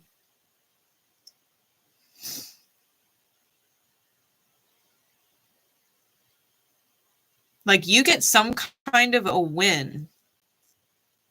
And it's almost like someone has a fucking meltdown. And you're like a guiding light in the night, you know, kind of like the lighthouse. Like this person's going through a storm and you are leading them, whether they realize it or not. You're showing them what steps to take in order to be successful, right? Either as a person or in life. You're lighthousing some way for someone to be better or make it to solid ground. But it is kind of like they throw a bitch fit and then do some crazy stupid shit like getting shit-faced or trashed, or they make an ass out of themselves. Like it's fucking embarrassing. And the illusion drops, right? The veil or the facade drops. And you are free because you see whatever it is for exactly who and what they are. They are a fucking mess, and they would have been holding you back. You wouldn't be able to seize the opportunity coming your way. The only thing I will say is that if and when you move in a different direction and somebody is all kinds of butthurt about it and taking it personal, I do think you have to handle them with a little bit of white gloves and let them understand, like, it really has nothing to do with them, the choice you made. You're being validated with the choice you made because obviously they're acting in a way that is confirming for you that you made the right choice, you know, but they can know that, you know, but you didn't make the choice you made because of them. You made it for these reasons that had nothing to do with them. And I think they need to understand that. It's not like they didn't do anything that wasn't good enough then, that you chose something else over that, you know, with them. But depending on how this person feels you did or didn't appreciate them, they could become a troublemaker. And I say that because the Three of Wands is out with the Judgment card. And the Three of Wands in this particular deck is the brownie. And for those of you who are not familiar with Fae lore, the brownie is super, super helpful. They come in the middle of the night while the homeowners are asleep. And they do things. They fix things. They put things away. They're extremely helpful. Unless you insult them or disrespect them or piss them off. And then they're nightmarish. And instead of helping you while you sleep, they break things, steal things, torch things, right? Kill things. Like they go the complete far opposite end. And I think how you handle this person matters. Okay, it matters.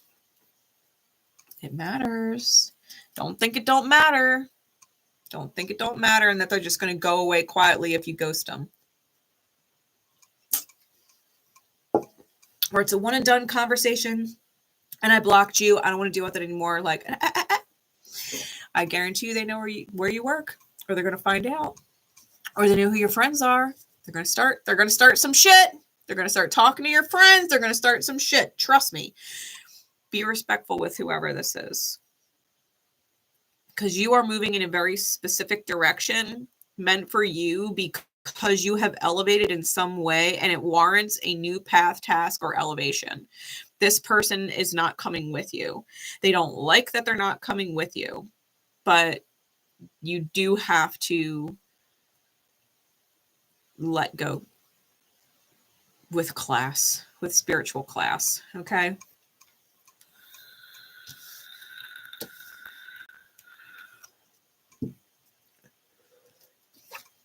This would be a really good time to take a lot of pride in who you are as a friend, regardless of the dynamic shift between you and someone else, that you take pride in yourself as a friend to them, even if they're family, as a friend to them, even if they're a partner or ex-partner, right? You hold yourself to a high standard, right? And I think that that would be the luckiest route for you to take. Take a lot of pride in who you are and the mark you leave on people, right?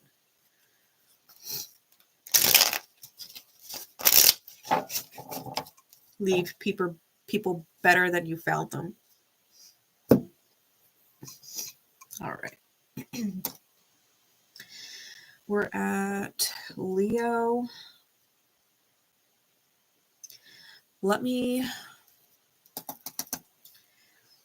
do a quick 2-minute intermission.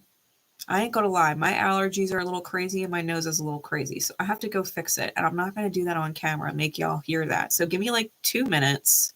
Y'all got 2 minutes, and I will be back and I'll do Leo. All right.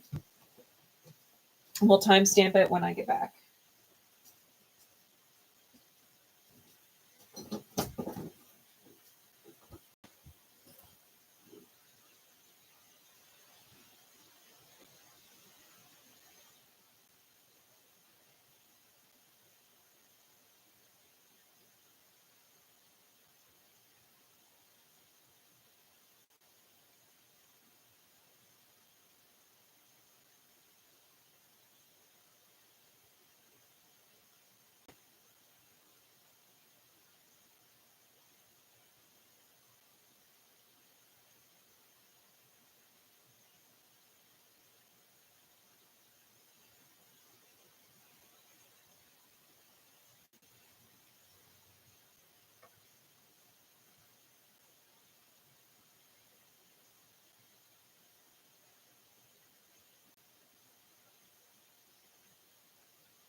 Okay.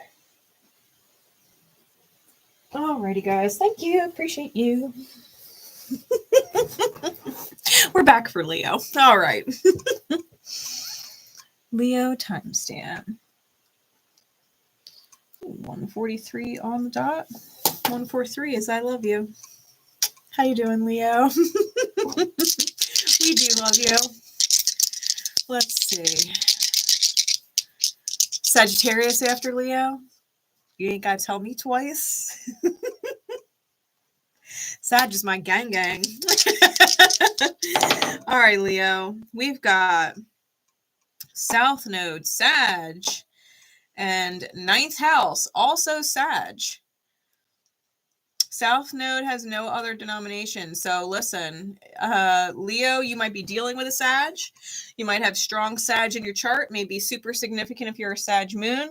You could also have Sag as your 9th house ruler, which would put you as an Aries rising. You could also have Jupiter in the 9th house, or you could have Jupiter South Node aspects, especially conjunctions. You could also have South Node in the 9th house.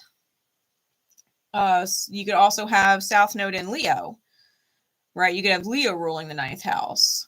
So Sag and Leo, Jupiter and South Node. All right, those are the extra placements that may be significant for you or your reading. Dice energy as is. You might have some wisdom from a past life you need to activate the fuck out of right now. All right. Or you may have a Saggy from a past life that you might need to go to impart some wisdom on you. You might need to have a conversation with a good old Sagittarius sage. And maybe take some much needed advice, Leo. You might have to communicate with a Sag or learn from one.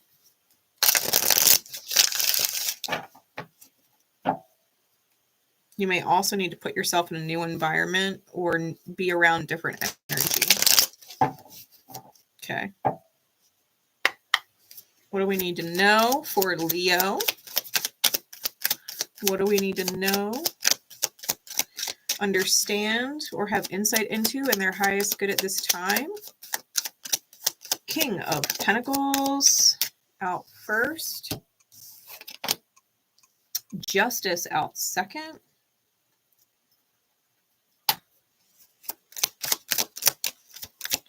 Two of Swords in the reverse. And the Ace of Cups.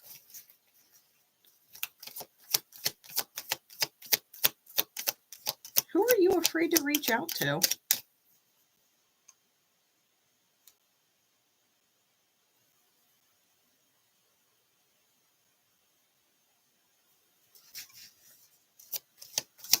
Give me clarities, please.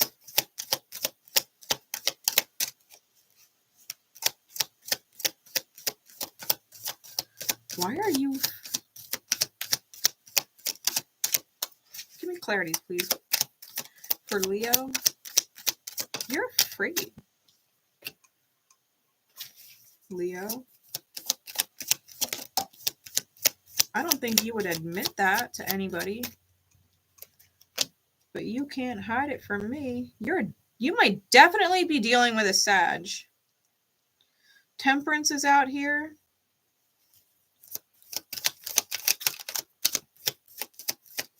You have really strong Sag in your chart.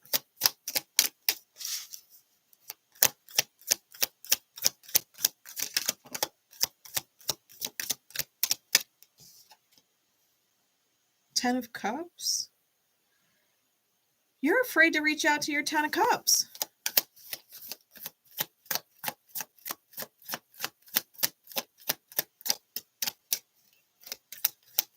Give me one more.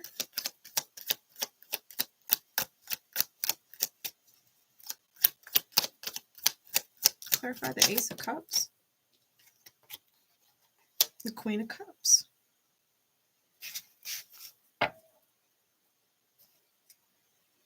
Two of Pentacles is on the bottom. Queen of Swords is on the top. She's been making her debut, man. In a lot of the readings, the Queen of Swords.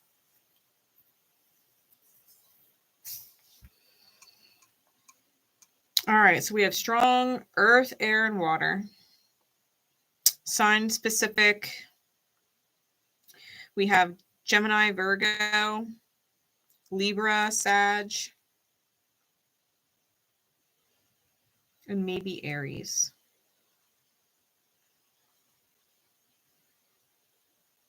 Okay. Cancer, Libra, Capricorn may also be significant Leo. All right.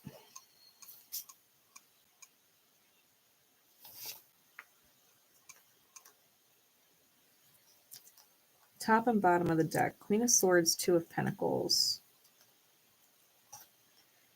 Right now, Leo, I feel like you are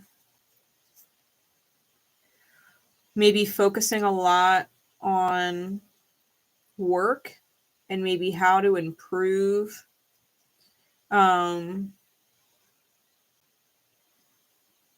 feeling like maybe you haven't quite hit the target on what it is you want to achieve, whether it's in a relationship or business, whatever it is. But I feel like you've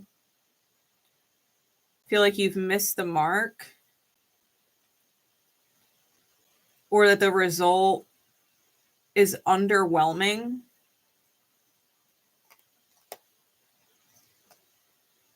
I think you want to move forward in some kind of, potentially some kind of work situation, like you want to move forward with it. The problem is you may have lost the High Priestess.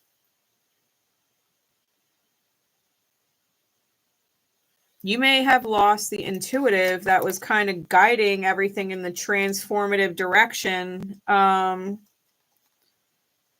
someone who had beginner's mind and high vibratory visualizations, someone who cared a lot. They knew what your heart and ego wanted to manifest. They were in alignment with you. You misaligned with yourself, and then it cost you them. Judgments under that. You manifested somebody who was so fucking on point.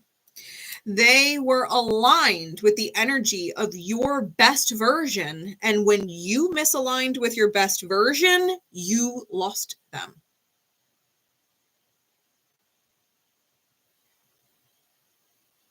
You lost them. They were aligned with your highest version. And when you misaligned with yourself, you lost them. I'm hearing that song by Train. She Talks to Angels. She Talks to Angels. That song may be significant to help you understand who this reading is about. They might literally talk to angels. Okay. They might have a spirit team that they are very close to and forthright about. Maybe they mentioned it to you in passing, like they're angels, like they listen to their angels. Okay. So here's the thing. The King of Pentacles is clarified by the Magician in the reverse. King of Pentacles is high manifestation energy, but with the Magician reverse, it's not manifesting. It's not manifesting. The reason why, Justice with the Temperance in reverse. Something wasn't fucking fair. Someone was shot down or taken out. And you cannot move forward or get the 10 of Cups without this person. Ace of Cups, Queen of Cups. It will only succeed and take off and become better if and when this Queen of Cups energy, whoever gives a shit, comes back. And you are scared to talk to them. What do you do? What do you say? What do you even say?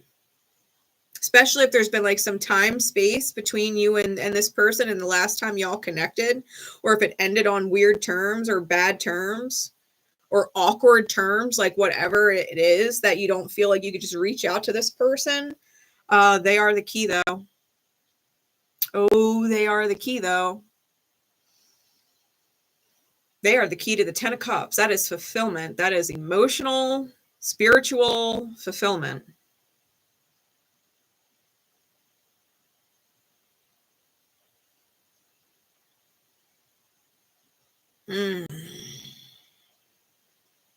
Leo.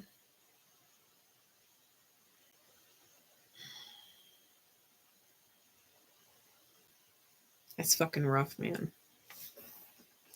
Because there ain't no way you're moving forward without this person.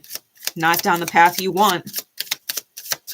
Not down the path you want. Give me some further clarities, please, for Leo.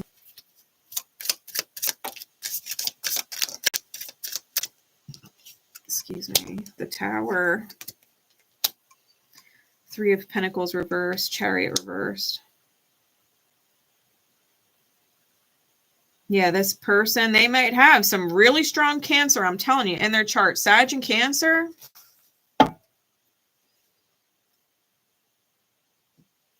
Mars may really be significant between the two of you guys. But I think this person, whoever they were, broke contract and dipped. Like they went back to wherever they came from. They're like, fuck this contract. I'm not moving forward. They towered it, raised it to the ground. R-A-Z-E, right? Raised it to the ground. They leveled it.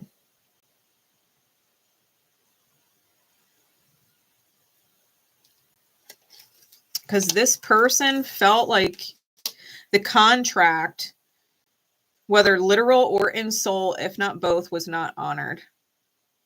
They felt like the foundation that you were giving them to build on was rocky at best, shaky at best.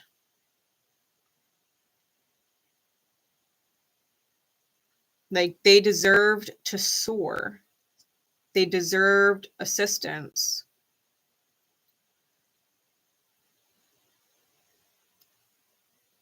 And they did not get it.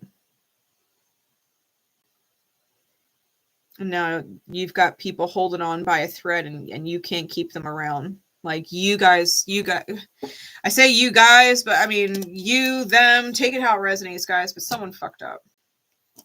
Someone fucked up and lost the goddamn key to their whole manifestation. Like, just straight up mishandled it and fumbled the key. Whoever that person is, they fumbled it. Leo, if you know who the fuck I'm talking about, you should just really suck up that pride of yours and reach out. Hey, Meddings, how you doing? Hey. But yeah, Leo. Like, I hate to break it to you. Critical error. Critical error. Thinking you can move forward without whoever this is. Critical error.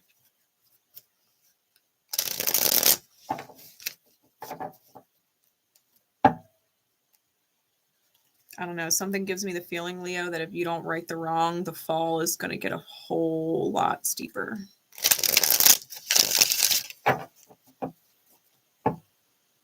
Like, Spirit's giving me this imagery of like a ball kind of like rolling over like a slow edge, and then all of a sudden it dips. Like, you might start rolling into that hole, and you kind of have to grab yourself and rip yourself out, because otherwise you're going to start to free fall.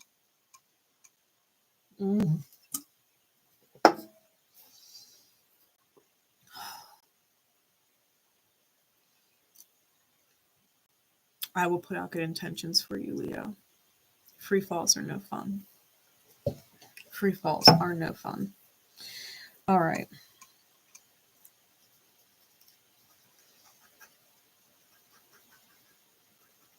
Don't let your pride get in the way, Leo. Don't let your fear get in the way. Just fucking listen to your gut and do it.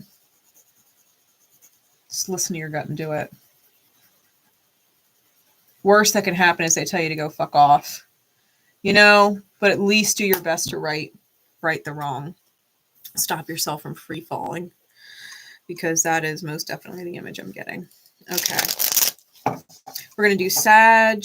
Then you guys can let me know Aries, Libra, or Aquarius after that. Saggy timestamp.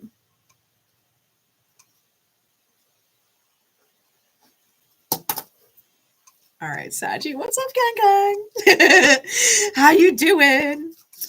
How you doing? All right, Sag.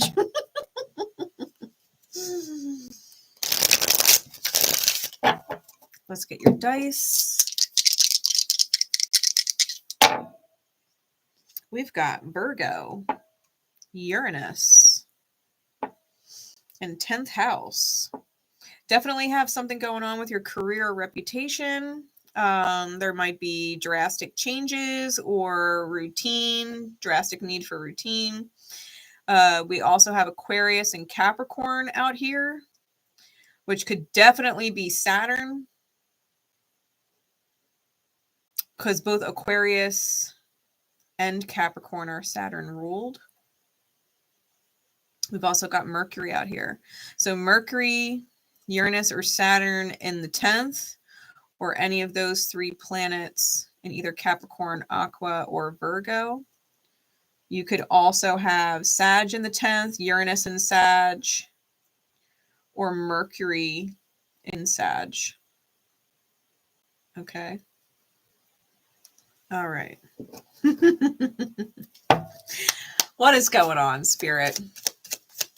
What is going on for Saggies? What do they need to know, understand? What insight is in their highest good at this time?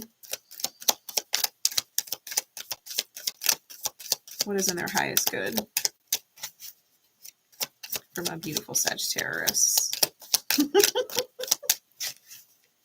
Because we are. Let's not lie. We're Sagittarius. In the best way, y'all are blessed when you're being terrorized by Sag. Are you kidding? That's blessings right there. We got the World card, definite Saturn energy. Capricorn energy could also be any of the fixed signs. Taurus, Leo, Scorpio, Aquarius. We've got the 8 of Wands out here.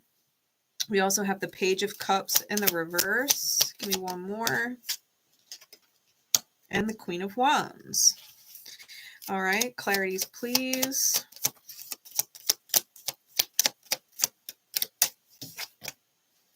We got the 10 of Wands on the World. Clarify the 8 of Wands, please.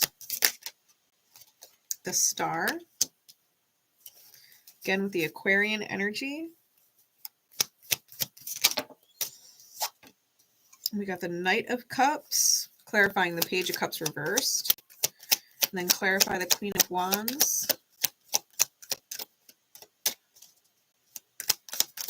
Clarify the Queen of Wands. Oh. Sag. What the fuck? What the fuck has just happened? I asked for one clarity card. Spirit gave me 8 of them and told me to keep them. Okay. Ace of Wands is on the bottom. And the Hermit, Virgo energy, is on top. All right.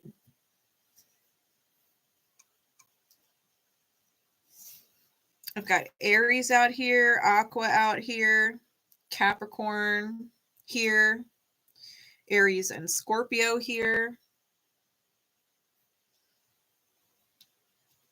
I got Aries a couple times.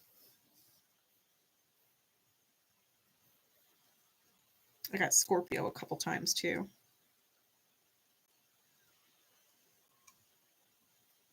Yeah, Virgo and Capricorn. Like I said, fixed sign energy. Taurus, Scorpio, Leo, Aquarius. Okay. Really, what the fuck, Sag? Okay. So Sag, Hermit on top, Ace of Wands on bottom. YOLO solo. Ooh, the Wheel of Fortune and the 10 of Cups is on top with the Chariot, with that Hermit card. So you are moving really fast towards something super positive. Okay, first off. And you are manifesting. You are manifesting. Not just a chemical match, like a chemistry type match between either you and another, and or you're a perfect fit for a situation.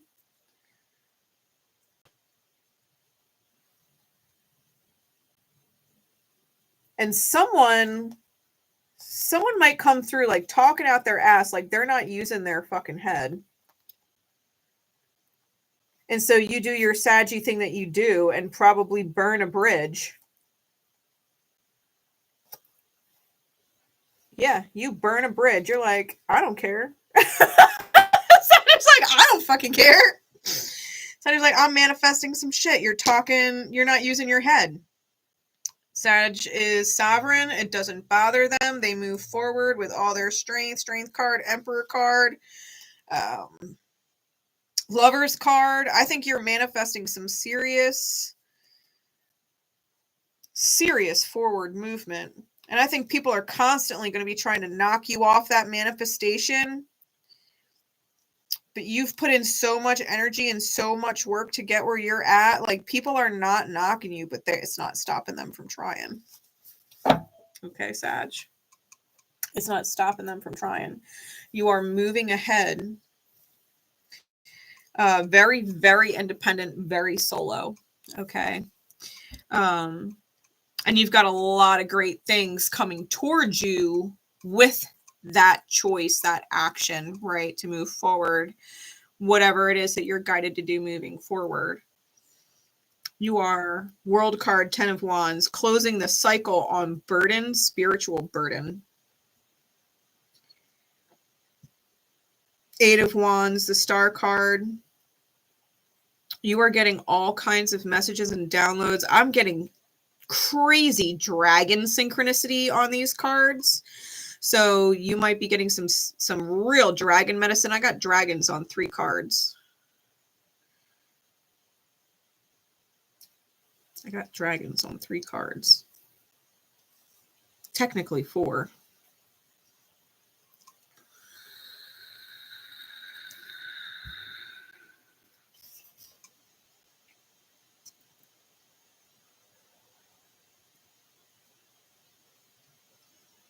You are listening to the pings from Spirit. And every single time one of these heads, right, the Hydra, one of these heads comes after you,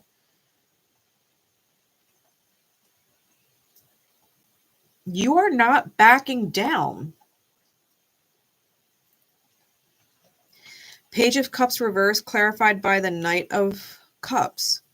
That's an evolution, right? Releasing the page and moving into the Knight. This isn't about saying things just to get your way, or, you know, saying things to charm people or appear a certain way. This is speaking from a place of emotional understanding.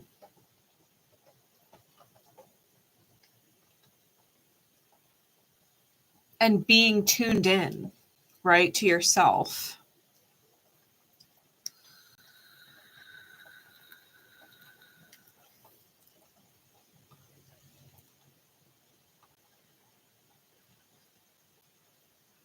And it's almost as if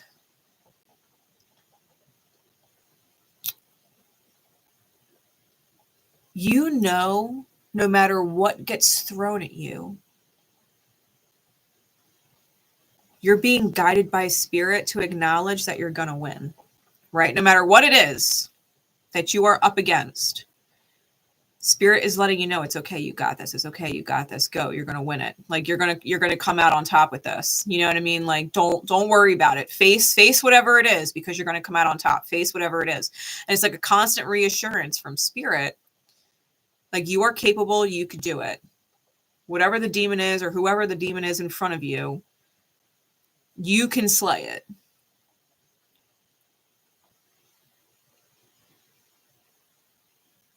And then we get the Queen of Wands with all of these fucking cards.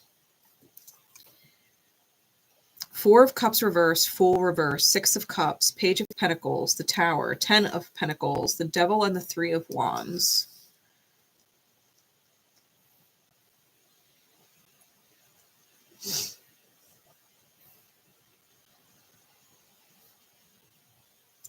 I'm getting this vibe of like the Herculean feats.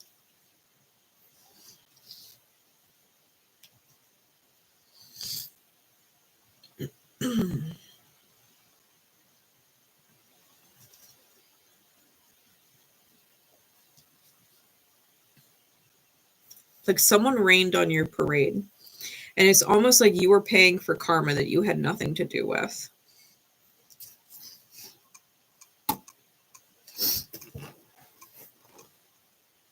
That's what it feels like.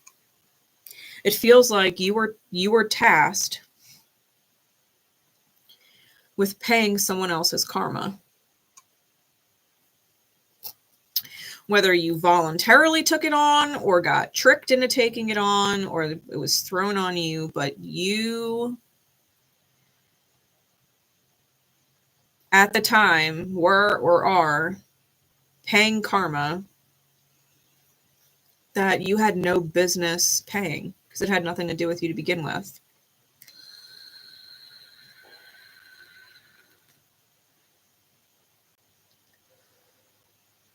Like an example would be, you know, the child paying for the parent's sins type thing. Like the kid didn't commit the crime, but they're paying for it for the parent, and the parent isn't paying for it. You know, it's that kind of vibe. It's that kind of vibe. Like, you guys ever watch those like what are they called, like soap opera dramas. Those telenovela type shits. It reminds me of that, like, well, your father betrayed so and so we have you, and that's the best we got, so you're gonna pay. Just like, and Sag is like, what the fuck did I do? Sag is like, I was just here, like, and now I gotta pay for this, and it's not really fair, right?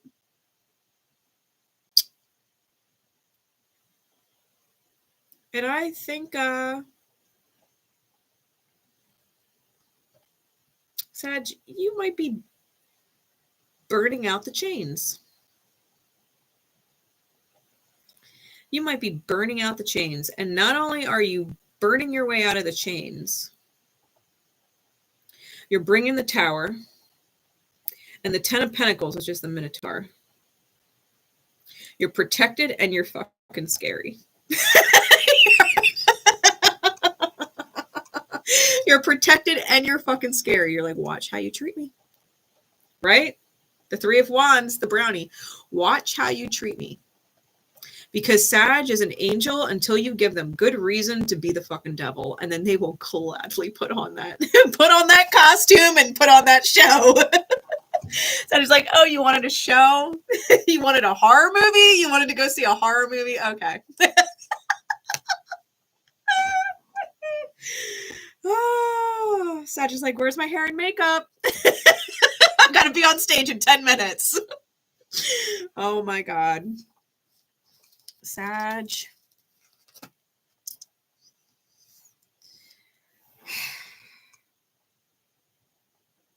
Rising to the challenges.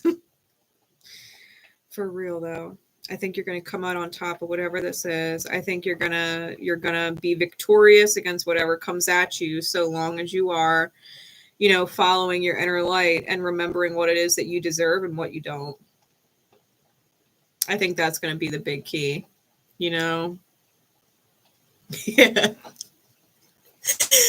So it's like, you asked for it.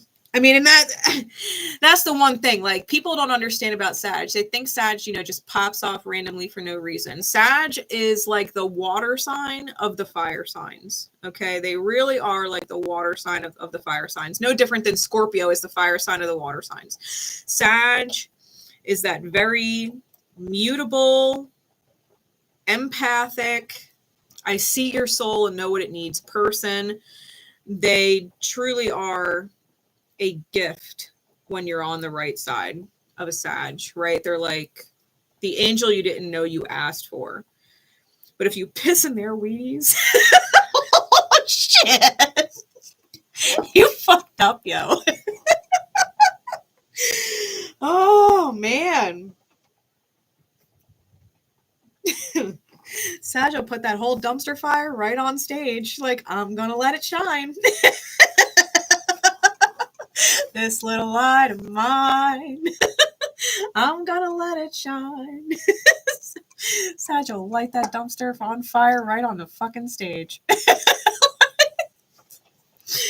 Tell me I'm fucking wrong. And the crowd will cheer. And the crowd will cheer. For real though.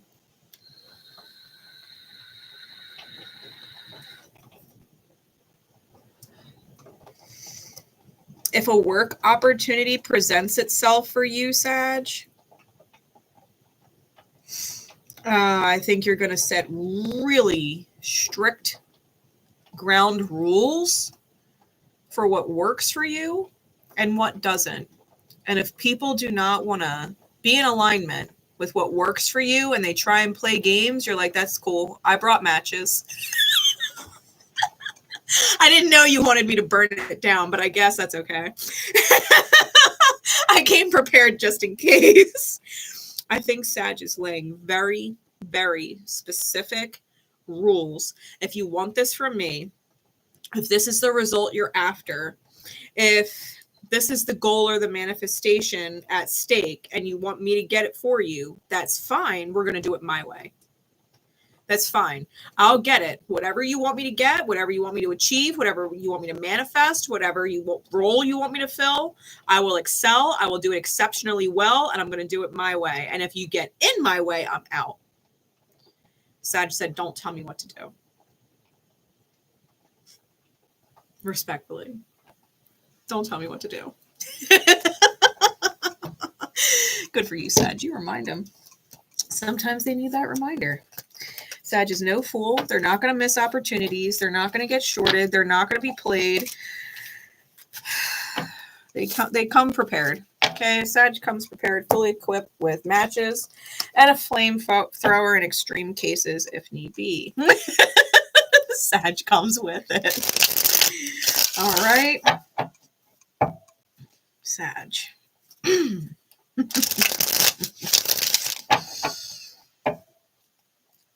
Stay in that power. All right. Let's see. We are going to default to Aqua next, and then you guys can pick either Aries or Libra after Aqua. Aqua, let's get your timestamp before I forget. Okay. Good night, Risa. I love you. Aqua, where's your dice? Let's see. Aqua Moon, Aqua Rising. We've got Aqua First House and Aqua Moon, and we've got Cancer. So you could also be a Cancer Rising. You could have a Moon in the first house, Moon in Cancer. Aries can also be significant, as well as Mars. So Moon or Mars, Cancer or Aries. You can also have Aqua in the first, Aqua Mars, or Aqua Moon. All right, with your dice. Dice energy in and of itself, you need to fucking love yourself. Aqua, you need to love yourself and take some time out to really nurture who you are and who you want to be. This is where you got to show yourself some love and ask yourself if what you're choosing or have been choosing is making you happy. Are you happy choosing what you've been choosing? Are you happy? Are the choices that you're making resulting in happy experiences? Because take it from a Cancer Moon and Rising. If you're not happy,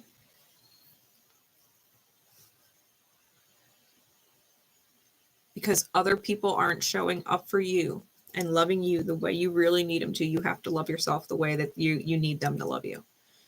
You got to love yourself and choose better. You have to choose better. It is up to you to make better choices. With the people you align yourself with the way you react, with your behavior patterns, perspectives, ways of thinking, right? Aquarius is a fixed sign. They can get really stuck sometimes, really stubborn, right? Opposition to Leo. Aquarius's pride can get in the way. It can get in the way.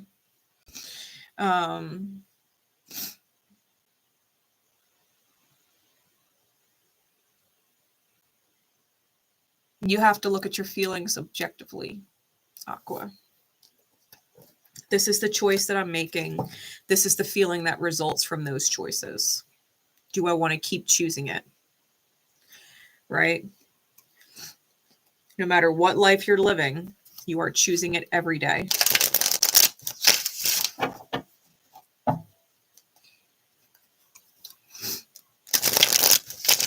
You are choosing it every day. Choose different and you will receive different. What's going on for Aqua? What do they need to know? Understand? What insight do they need in their highest good at this time?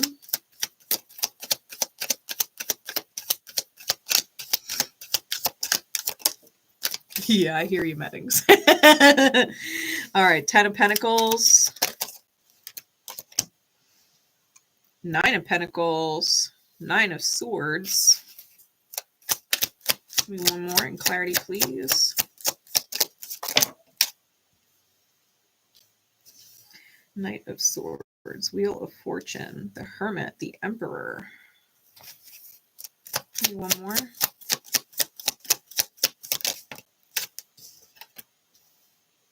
And the Magician. Bottom of the deck, Eight of Swords, Pegasus energy. Top is the Three of Cups. Okay. All right, Aqua. Three of Cups, Eight of Swords, top and bottom of the deck.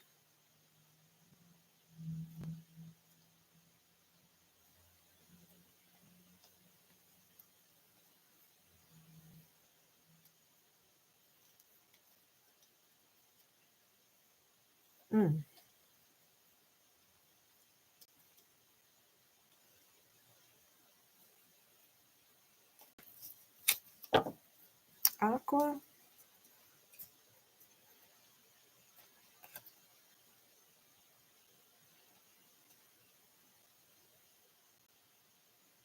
You're dealing with a third party and or sensing a third party is causing a whole lot of stress.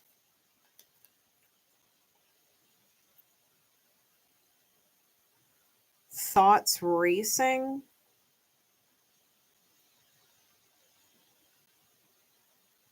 You're trying to figure out a way to get to somebody. Or someone is trying to figure out a way to get to you.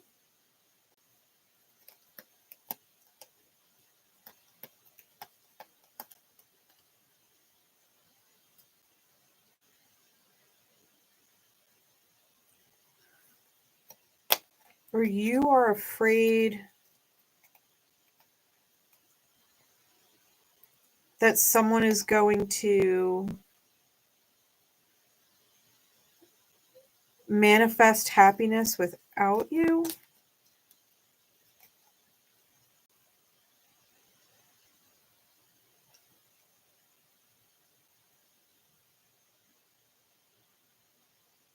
You might also be having nightmares. Or like nightmare equivalents. Like if the dream itself is not dramatic and fucking horrifying, then it could be like a nightmare. Like even if you're not with somebody, like let's just say you have a crush on somebody and you have a dream that they're with somebody else. You know, like it's not a nightmare like your person is cheating, but you're having a dream that, you know, they're with someone else, the person that your heart is set on.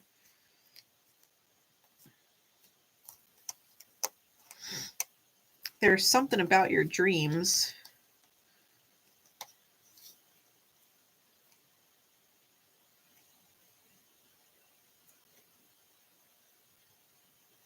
I would be more inclined to ask myself what the dreams are trying to help me understand about my own subconscious energy, as opposed to taking them for fact or reality. I think taking them for fact or reality may be a mistake because I don't think it really is a reflection of the reality. But I do think it is a reflection of what your subconscious state is. Like with the example I use, like maybe you're not with somebody, but you have a crush on them and you're having a dream that they're fucking somebody else or something, you know. They're probably not fucking anybody else. But the reality is you're afraid that they would be with somebody else, which means you want to be with them. It would be a nightmare for you to witness them move forward with someone else. Right. And so it's like the reality of what your dream is telling you is that you really don't want to be without this person. Right. And that's coming through in your subconscious. Maybe you haven't admitted it to yourself that you really do want to be with this person, that you're choosing this person and you don't really want them to be with anybody else. It might require you to elevate, you know what I mean? But to get it, because obviously if you're afraid of not being with them, that they would move to somebody else, then you also know that there is something that you need to level up in order to be with or deserving of whoever this person is, right? To maintain the relationship dynamic you want with them. might require you to level up, and you're afraid they're going to move on to somebody else because you haven't chosen to level up yet. You haven't chosen it. It's like knowing someone likes you or has a lot in common with you or cares about you, wants to be with you, but they don't like that you drink, you know, or they don't like that you do drugs, or they don't like that you gaslight or lie sometimes. And it's like, okay, well, if I want to be with this person, I got to stop drinking, or I got to stop doing drugs, or I got to stop gaslighting them. I have to be honest, you know, and make a permanent change. Because if you can't make that change and you can't be what they deserve, then you don't deserve them. They will manifest who they deserve, right? So take your dreams for the actual reality of the subconscious state that you are in. Take it for what it is versus the reality that you would like to maybe blame it on it not working. It has everything to do with your subconscious state. On a different note, we've got multiple ones out here. I've got 10 of Pentacles, Wheel of Fortune, and the Magician. And I've got multiple 9s out here. I've got the 9 of Swords, the 9 of Pentacles, and the Hermit.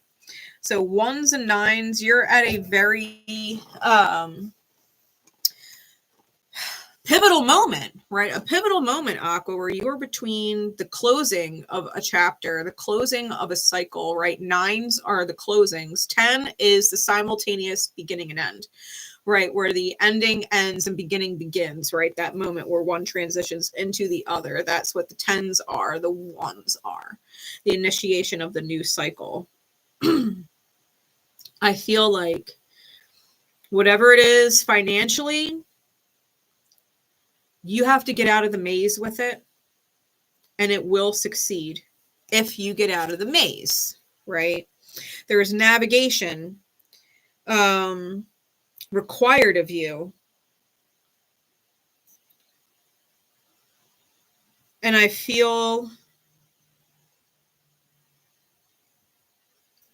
that if you are going around in circles and you don't know how to get out of the maze, you might need to find a way to get a higher vantage point, right? You might need a higher vantage point to figure out where you are and where you need to go. And if you need a higher vantage point, right, metaphorically speaking, seeing things from a higher perspective, if I were spirit who loves me unconditionally and I had something I needed to heal and fix, what lengths would I go to? If I were spirit, right, who loves me unconditionally, who has eternal time, all the time in the fucking world, if I were spirit who loves me unconditionally, what lengths would I go to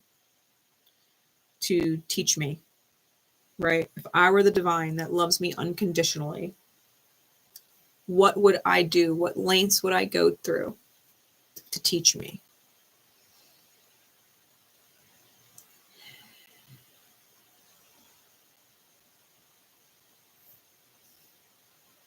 There's some golden rule shit tied in here. You might want it to be your mantra. Like, treat others the way that you want to be treated. And do not accept less than the way you treat people as a form of treatment from them towards you. If you treat other people with respect, do not accept or tolerate people that disrespect you. If you are considerate and honorable, do not accept or tolerate people that are not considerate or honorable. You know?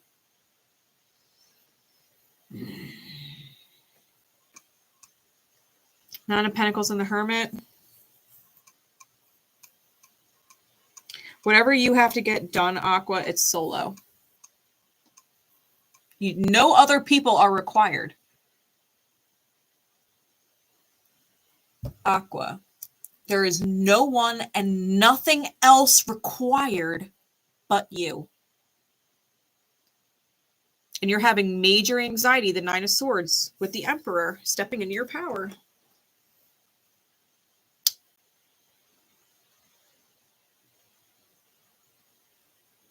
This is your hole you got to climb out of. It's your hole.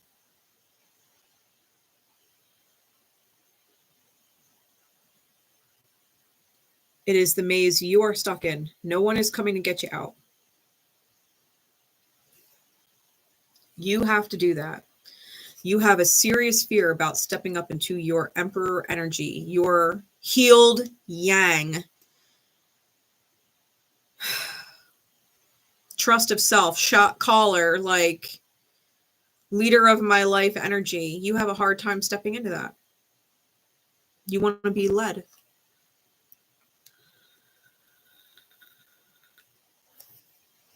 You want to follow and be guided into it. Here, Aqua, I'll hold your hand and walk you across the street and down the way to get you where you need to be. Hold my hand, I'll get you there. Aqua, no one is holding your hand. No one's going to get you there. I know it would be easier that way if someone held your hand and walked you where you needed to be in life. It would be a lot easier. That is not your path or mission or helpful to your progress.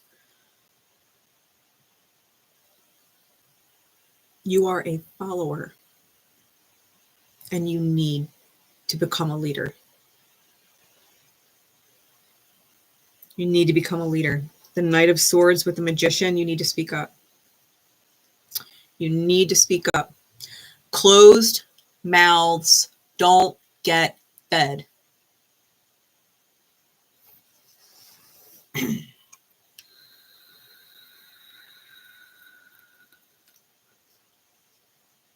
Closed mouths don't get fed. Speak up for what you want. Get the words out. Whether you speak it, write it, text it, email it, metaphorically put it in a book, I don't care, but get it out. Get it into words. Manifest that shit. Manifest. Speak it into existence. Demand it of yourself. Put that energy out there. I am capable. I am the leader of my life. I rock this shit. It's my life. I win. I win. Start walking around every once in a while. Every time you look in the mirror. I win. I win. Look at yourself. Point right at you. I win.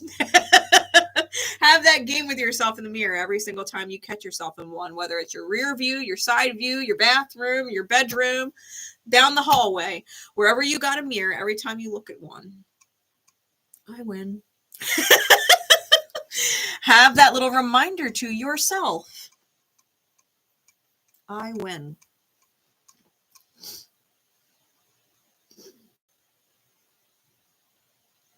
Be confident. Be confident, Aqua. That's what it comes down to. Confidence. That's the thing about, you know, Aqua being on the other side of Leo. Leo is the leader. That's what you have to integrate. Oppositions are integrations. Leo is your opposite. Courage, confidence, leader. That's what you need to integrate. Okay.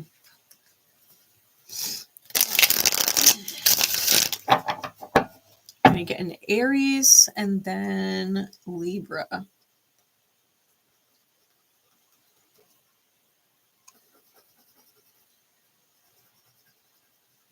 Aries, let's get your timestamp. Okay. Dice. We've got South Node, first house, Pisces. All right, Aries. So super significant if you're an Aries rising. You might also have South Node in the first house, South Node in Aries or Pisces. You could have Pisces rising. Neptune could be in your first house. It could be conjunct or aspecting South Node. Mars could also be significant. All right, we've got Neptune, Mars, South Node, Aries, and Pisces. You could also be an Aries, Pisces cusper. or have strong or significant Aries, Pisces cusp energy, right? Whatever the placements are. So let's see. You could also have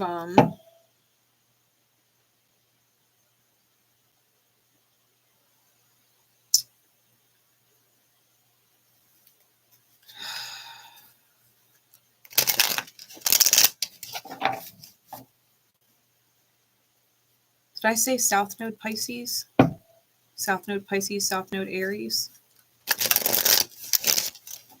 That means your North Node would be in either Libra or Virgo. All right. Let's see. Spirit, what is going on with Aries? Aries energy. What do they need to know, understand? What insight in their highest good at this time? What insight is their highest good at this time to receive? For Aries.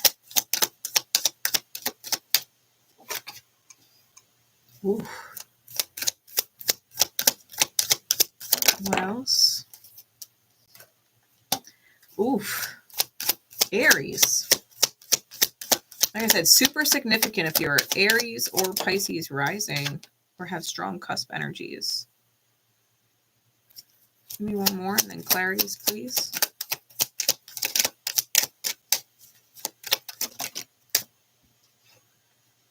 Emperor sideways. All right, clarities. King of Cups on the 3 of Swords, 2 of Wands on the 4 of Wands reversed.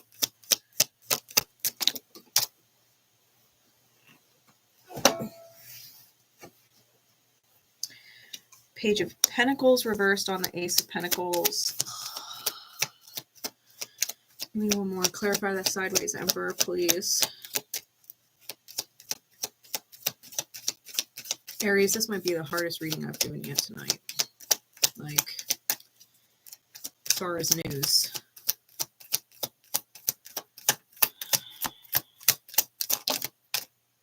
Queen of Pentacles.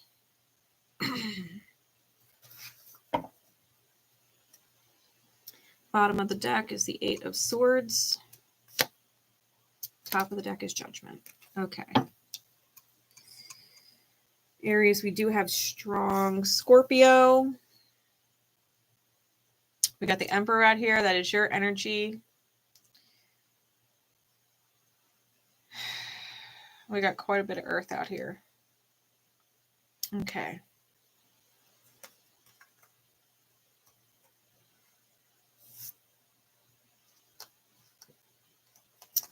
Aries, you might be competing with someone.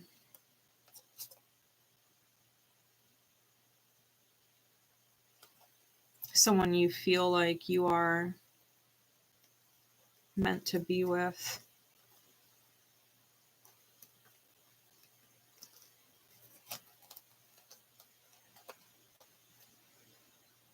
I'm hearing the cranberries linger. You don't want to lose this person.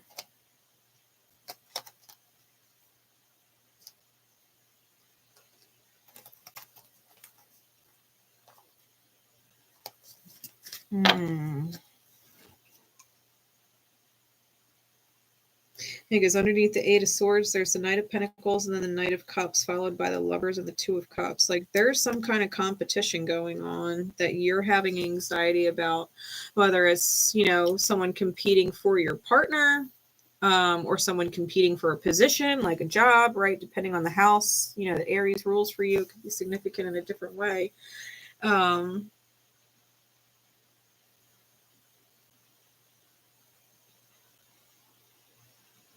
In regards to whoever the person is, I would agree with you that you are the best person for them out of, you know, the two of you. If it's you and one other person, either up for the same position or, you know, going after the same partner, I do feel like you are the better pick for them.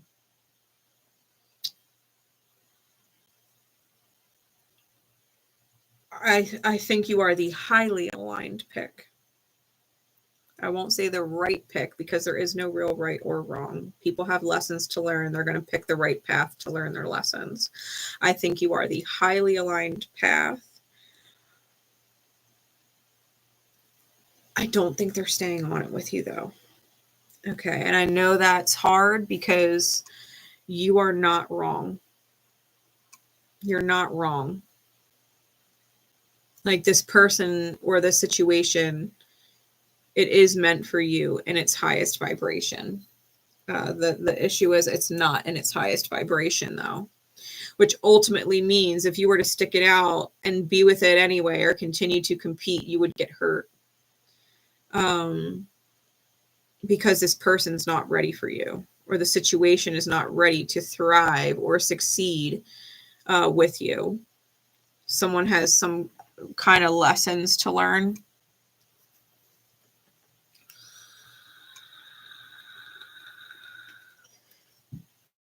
And I think it sucks because, you know, the Three of Swords with the King of Cups, you're emotionally intelligent. I think it fucking hurts, man. Like it fucking hurts that you're not picked or chosen when you know you are the high aligned choice, to watch the vision that you were trying to create or build, right? The visualization of the happily ever after, the best possible outcome, gets shut down and you're like back to the drawing board. You're like, what the fuck do I do? Like, what's the truth? You know, like I know and I feel and I sense that I'm meant for this, but it's not choosing me back. Like it doesn't make sense, right? It doesn't make sense. Like, and you're not wrong. And I think that there's a real conflict in you because you know you're not wrong. And you can't make this person or the situation choose high. You know, they're choosing a lower aligned vibration because that is the vibration that they are in. It equals and matches their vibration. And that is the lesson coming with it. They're not in high alignment. They cannot receive a high aligned outcome with you. You are the high aligned path and they're not ready for it.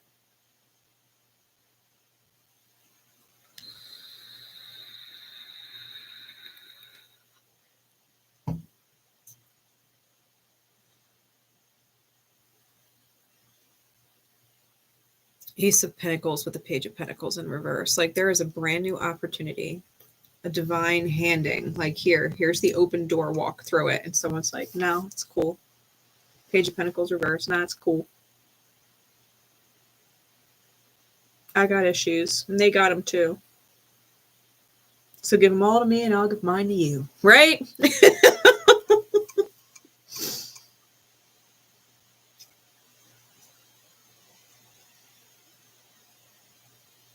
Yeah, this person doesn't choose you. I'm so sorry, Aries. And the Emperor is sideways, Queen of Pentacles. Like, you really do got to stand your ground and stay in your high vibration and not let it trip you up.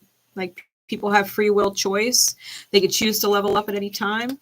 And when they choose not to and they have to learn it the hard way or the long way, like it is what it is. We can't stop them. You know, we can't stop them.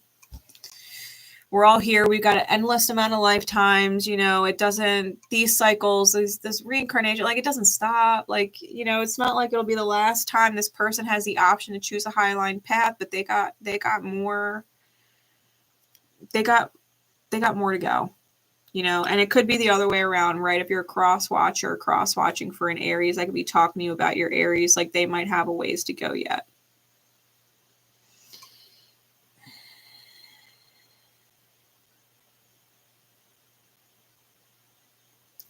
And I feel like it's a past life issue. I think this is something that they have not healed or made better choices regarding for lifetimes now. Like this is not the first time that they chose against you or disappointed you in some way, you know, by not choosing the path with you. This is not the first time.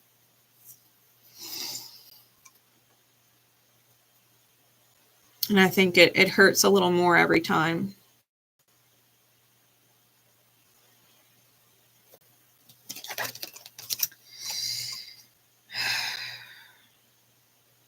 If this person has addictions, they need to work on that.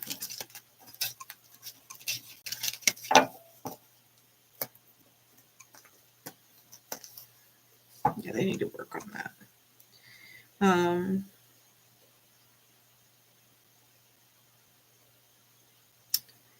Someone acts more like an opportunist, where you are acting more empathic and considerate, and you're coming from that place.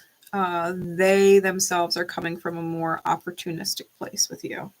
They're not returning the empathy or the compassion or the consideration that you show them. They're just an opportunist.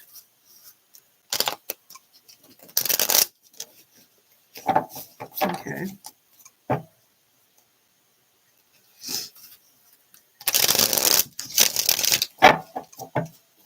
Libra. We're going to get into Libra. Let's get your timestamp before I forget.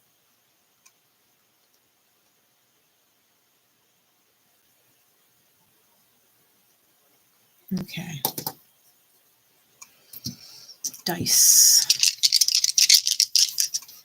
In addition to Libra, big three, could be exceptionally significant if you're a Libra rising or an Aqua rising. We've got first house, Uranus, and Aqua.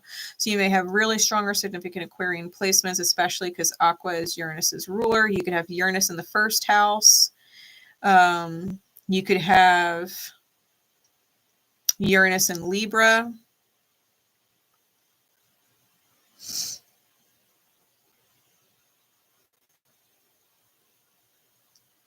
You could also have Venus in the first house, or Venus-Uranus conjunct,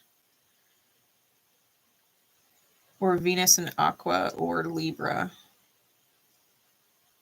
All right. Energy of the dice in and of itself.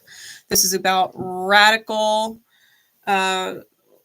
rebellion, right? This is about rebellion, self-rebellion, being radically different, or having really radical revelation about the self or the perspective, and maybe how your own perspective or how you perceive, right, your perception needed to get tweaked. But I think if you make the tweak in how you see things or why you see things a certain way, especially in regards to yourself, right, you start putting yourself under a microscope.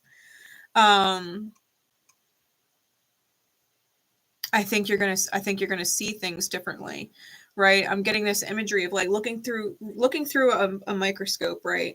And you change the magnification, or you change the level, like the height at where the lens is at, and it changes what you see. And it's almost like you came into focus. It's like you were trying to figure out what you're focusing on, right? For yourself, you're trying to figure it out, and then all of a sudden it comes into view and you're like, I see.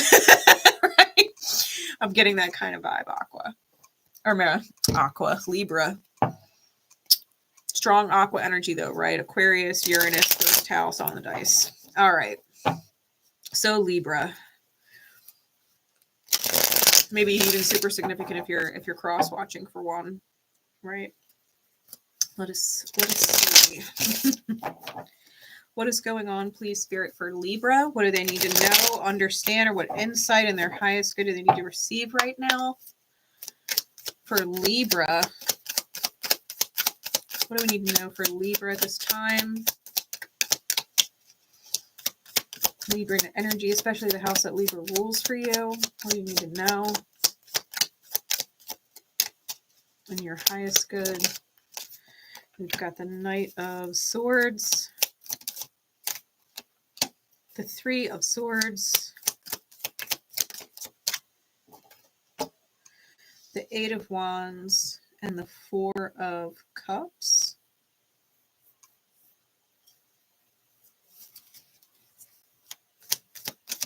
Clarities, please.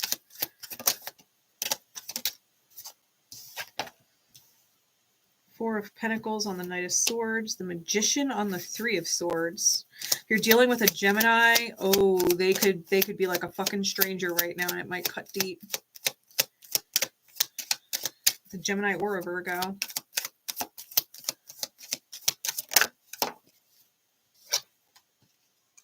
Knight of Wands reversed on the Eight of Wands. And clarify the Four of Cups, please. Temperance. You may have dealt with a Sag. It's underneath the Four of Cups, which is the graveyard. You could have someone with strong or significant Sag energy haunting you, or you quote unquote killed them off. You know what I mean? Like in a TV series when someone, like a character, gets killed off and you want to bring them back, but you're like, how do I bring them back? Because they're dead, right? How do I get them back in the show as like a main character when I killed them off? It's that kind of energy. We've got King of Pentacles on the bottom and Judgment on top. Strong Scorpionic energy. We do have Scorpio, Gemini, Virgo, and Sag out here.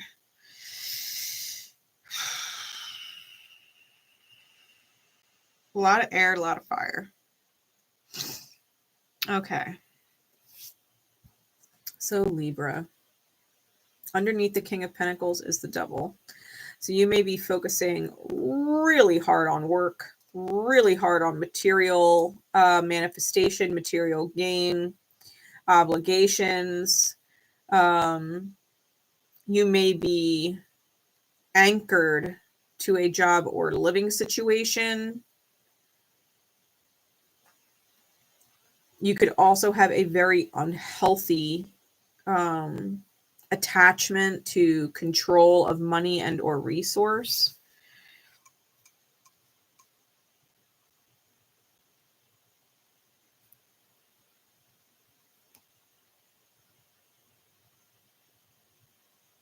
It definitely gives me breadwinner vibes, but it's toxic.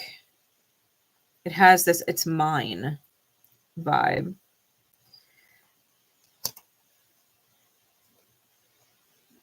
Like, an example would be like if someone is in a relationship, one of them is the breadwinner and the other one does an equal amount of contribution to the dynamic and the life that y'all are building. But it's like the person who makes all the money and holds, you know, the key to all the resource is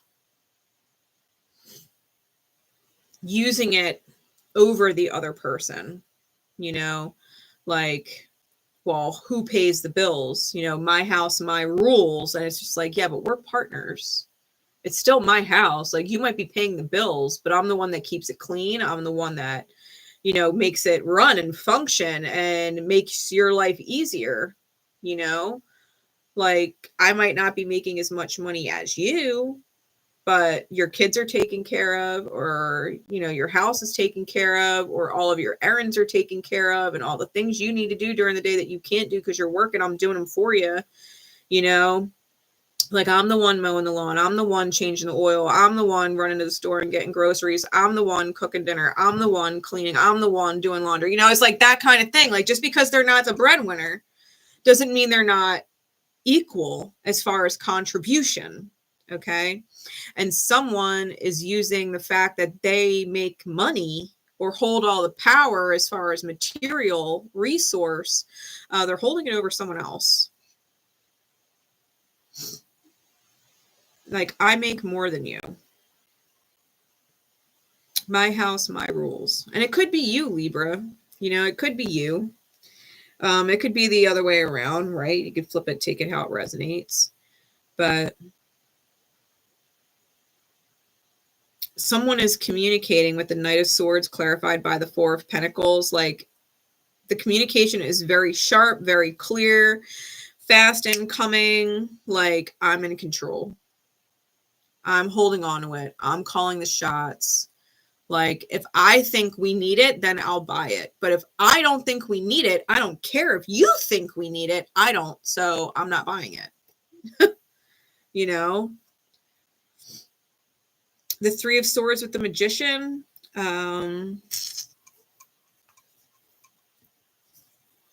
Listen. Partnerships, whether they're business partnerships or romantic partnerships or long-term friendships, right? Where you're partners in crime. No matter what the partnership is, the minute you stop considering the partner, the moment that happens, that you stop considering the partner, whoever or whatever the partner is, you don't have a partnership anymore. You chose to end the partnership then. The moment you chose without considering your partner, the partnership's over. You did not consider your partner and how they would feel about the choice you made. Well, I'm going to lie to them because it saves my ass. I don't care, that they don't like being lied to. You're not considering them. Well, I'm not going to tell them this. I'm going to omit it because then they'll make this choice. You are literally taking their ability to choose in their best good by omitting things. You cannot do that. You cannot make choices without taking your partner into consideration. You can't just go cheat and fuck off and not take your partner into consideration. Maybe they don't like that you're out there cheating. Maybe you've had conversations and they're cool with, ethical non-monogamy or poly or whatever, but the condition is wear a condom, like don't bring nothing home to me. Well, if you decide that you don't care and you trust whoever you're about to sleep with and you don't think you're going to catch anything and you hit it raw, like, well, you go home and sleep with your partner. Now, all of a sudden, maybe they did catch something because you trusted this person. Like, you are not considering your partner. Your partner said they didn't like certain things. You did it anyway. Like, you're not considering your partner and how they would feel if they found out you did what they didn't like.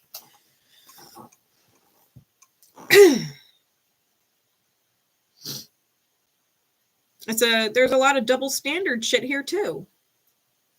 Like if it were the other way around, like we use that example of the breadwinner, someone being more of in a traditional relationship where someone is a breadwinner and somebody stays at home and maintains the home. What if the roles were switched?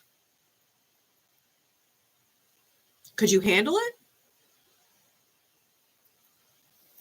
That's a great question. Would you do it? Would you let your partner who maintains the home and everything, takes care of kids, whatever else, would you switch? Let them work however many hours a week that you work and make all the money and then you do everything else? Could you handle it? No? So you're asking them to do things and maintain things that you couldn't even handle yourself or deal with? And you're trying to hold power over them? Like, you see?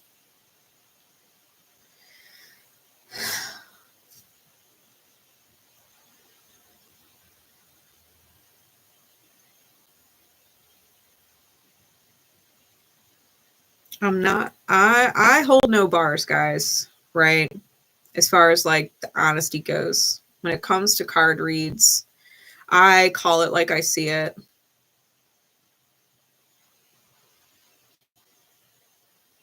Someone is being pinged. That maybe they're the asshole. Whether it's you or someone else, right? Take it as it resonates, but someone is getting those pings from the divine to self-acknowledge. Someone missed an opportunity to alchemize. Someone missed a high opportunity to elevate. And their demons put it in the graveyard, right? Now this person is dead to you or you're dead to them.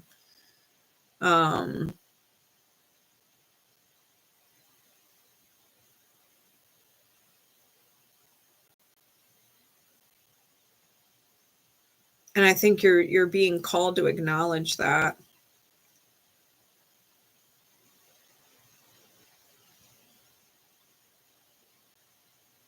You might also have someone, this might be real specific for some people, but you might have somebody who is extremely jealous or angry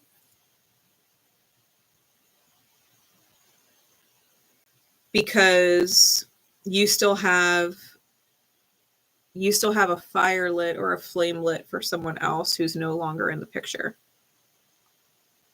Like you still have love or memory or reminiscence, right, over someone else who is really healing for you, right? A really positive and or lucky charm, right? Temperance can be like a lucky charm kind of person. Like when they're around, everything is better. When they're in the picture, everything is better, right? They're your lucky charm.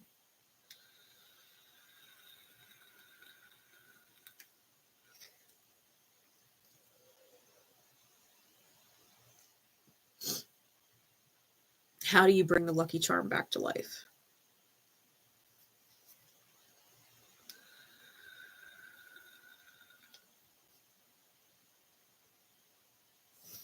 How do you bring the lucky charm back to life? Let's pull from the Tarot of the Abyss deck. Give me a little bit more, please, Spirit, for Libra.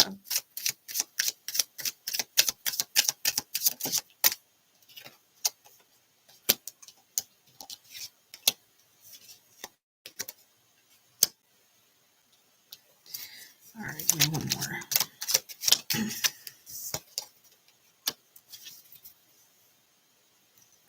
I feel like you might definitely be dealing with Sag, who moved forward. 3 of Wands, Wheel of Fortune on top and bottom, right? 3 of Wands, Wheel of Fortune top and bottom.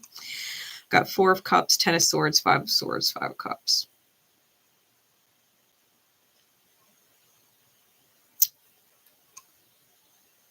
Someone missed an opportunity and sabotaged themselves and took it as a betrayal, right? They sabotaged themselves, but accused the person that they betrayed. They accused them of the betrayal, right? Blame, pointed the finger, switched it on them, picked a fight with them, wanted to keep them trapped, right? Wanted to put the butterfly in a jar. They wanted to put the butterfly in the jar. They wanted to keep it trapped. And the butterfly died. Now they're fucking sad and they're probably drinking.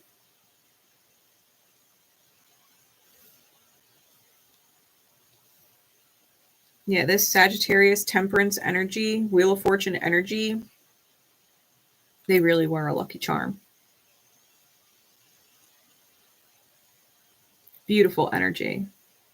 And instead of admiring its freedom and how it comes back to you as a choice of freedom, someone tried to put it in a jar and trap it and make it what they wanted it to be, give it the life they wanted it to have, instead of letting it live its life and witness them. Like, why would you put a butterfly in a jar where it feels trapped and it's going to die because it's trapped? It's not natural for the butterfly to be trapped in a jar. Or you can let the butterfly be free and give it an environment that it comes back to. Like butterflies are attracted to butterfly bushes. You know, it's like planting a butterfly bush in your garden so that the butterfly comes every day. I think whoever I'm talking about in this reading did not create an environment for the butterfly to want to be present in every day. They created an environment that the butterfly fucking hated that was killing them, right? Whoever this person is that I'm talking about, they created an environment that is literally killing the person that they loved or needed or that loved them. They tried to trap them, control them, right? You will have the life that I choose for you. But I don't like this life. It doesn't matter. I'm choosing it for you anyway. If you want to be with me, this is the life I'm choosing for you. And they're like, yeah, well, I wanted to be with you, but I don't want to be trapped here. I would rather die. I would rather be dead to you. I would rather you be dead to me than be trapped and die in this fucking life that you're creating for me against my will. I don't want that life. I don't want that life. And you're trying to force me into a life. Libra, someone, you or whoever you know this is about, like someone fucked up and betrayed themselves, sabotaged themselves, and then blamed it on the butterfly who was trapped in the jar. It's your fault our life is miserable and didn't work out because you didn't stay alive in the jar that I made for you. You chose to die instead. You ruined everything. Why'd you have to go and kill it? Right? Why'd you have to go and be dead? Metaphorically speaking. Like, why'd you have to leave forever?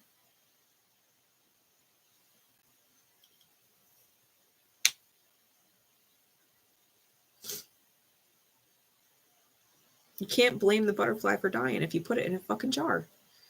It's not the butterfly's fault. It's the captor's fault. Someone is the captor, a control freak captor.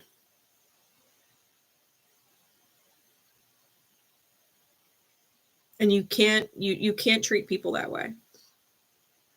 You can't treat people that way and have them be happy or you be happy. It doesn't work out well.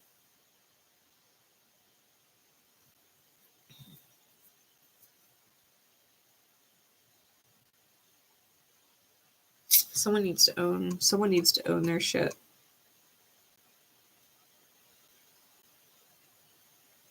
I think whoever got away from this situation, they're really fucking wise. Like old soul.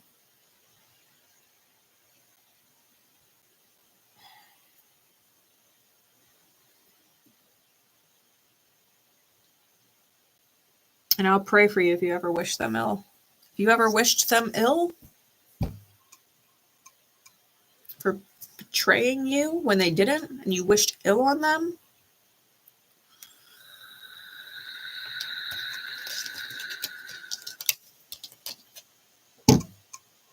I will pray for you. I will pray for you. Because whatever you wished on them is going to come your way. I'm sorry. We all learn lessons the hard way sometimes, but you don't wish things on people that you would not wish onto yourself. So if you put some ill-intended, quote-unquote, spells out there, you might want to apologize to the divine and take it back and say you're sorry.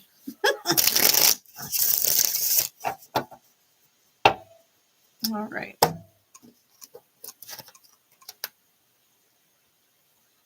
Libra, I hope that helps.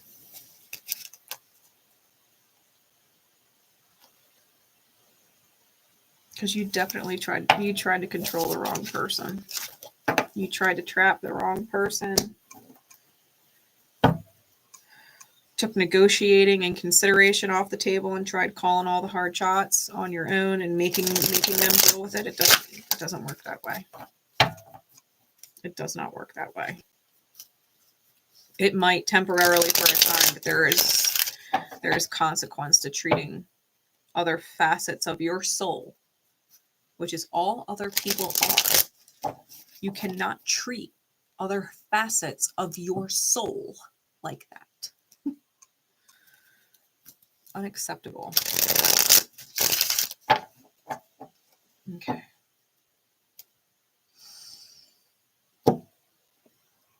And with that is all the signs, guys. We got through all of them. I do have timestamps written down for everybody.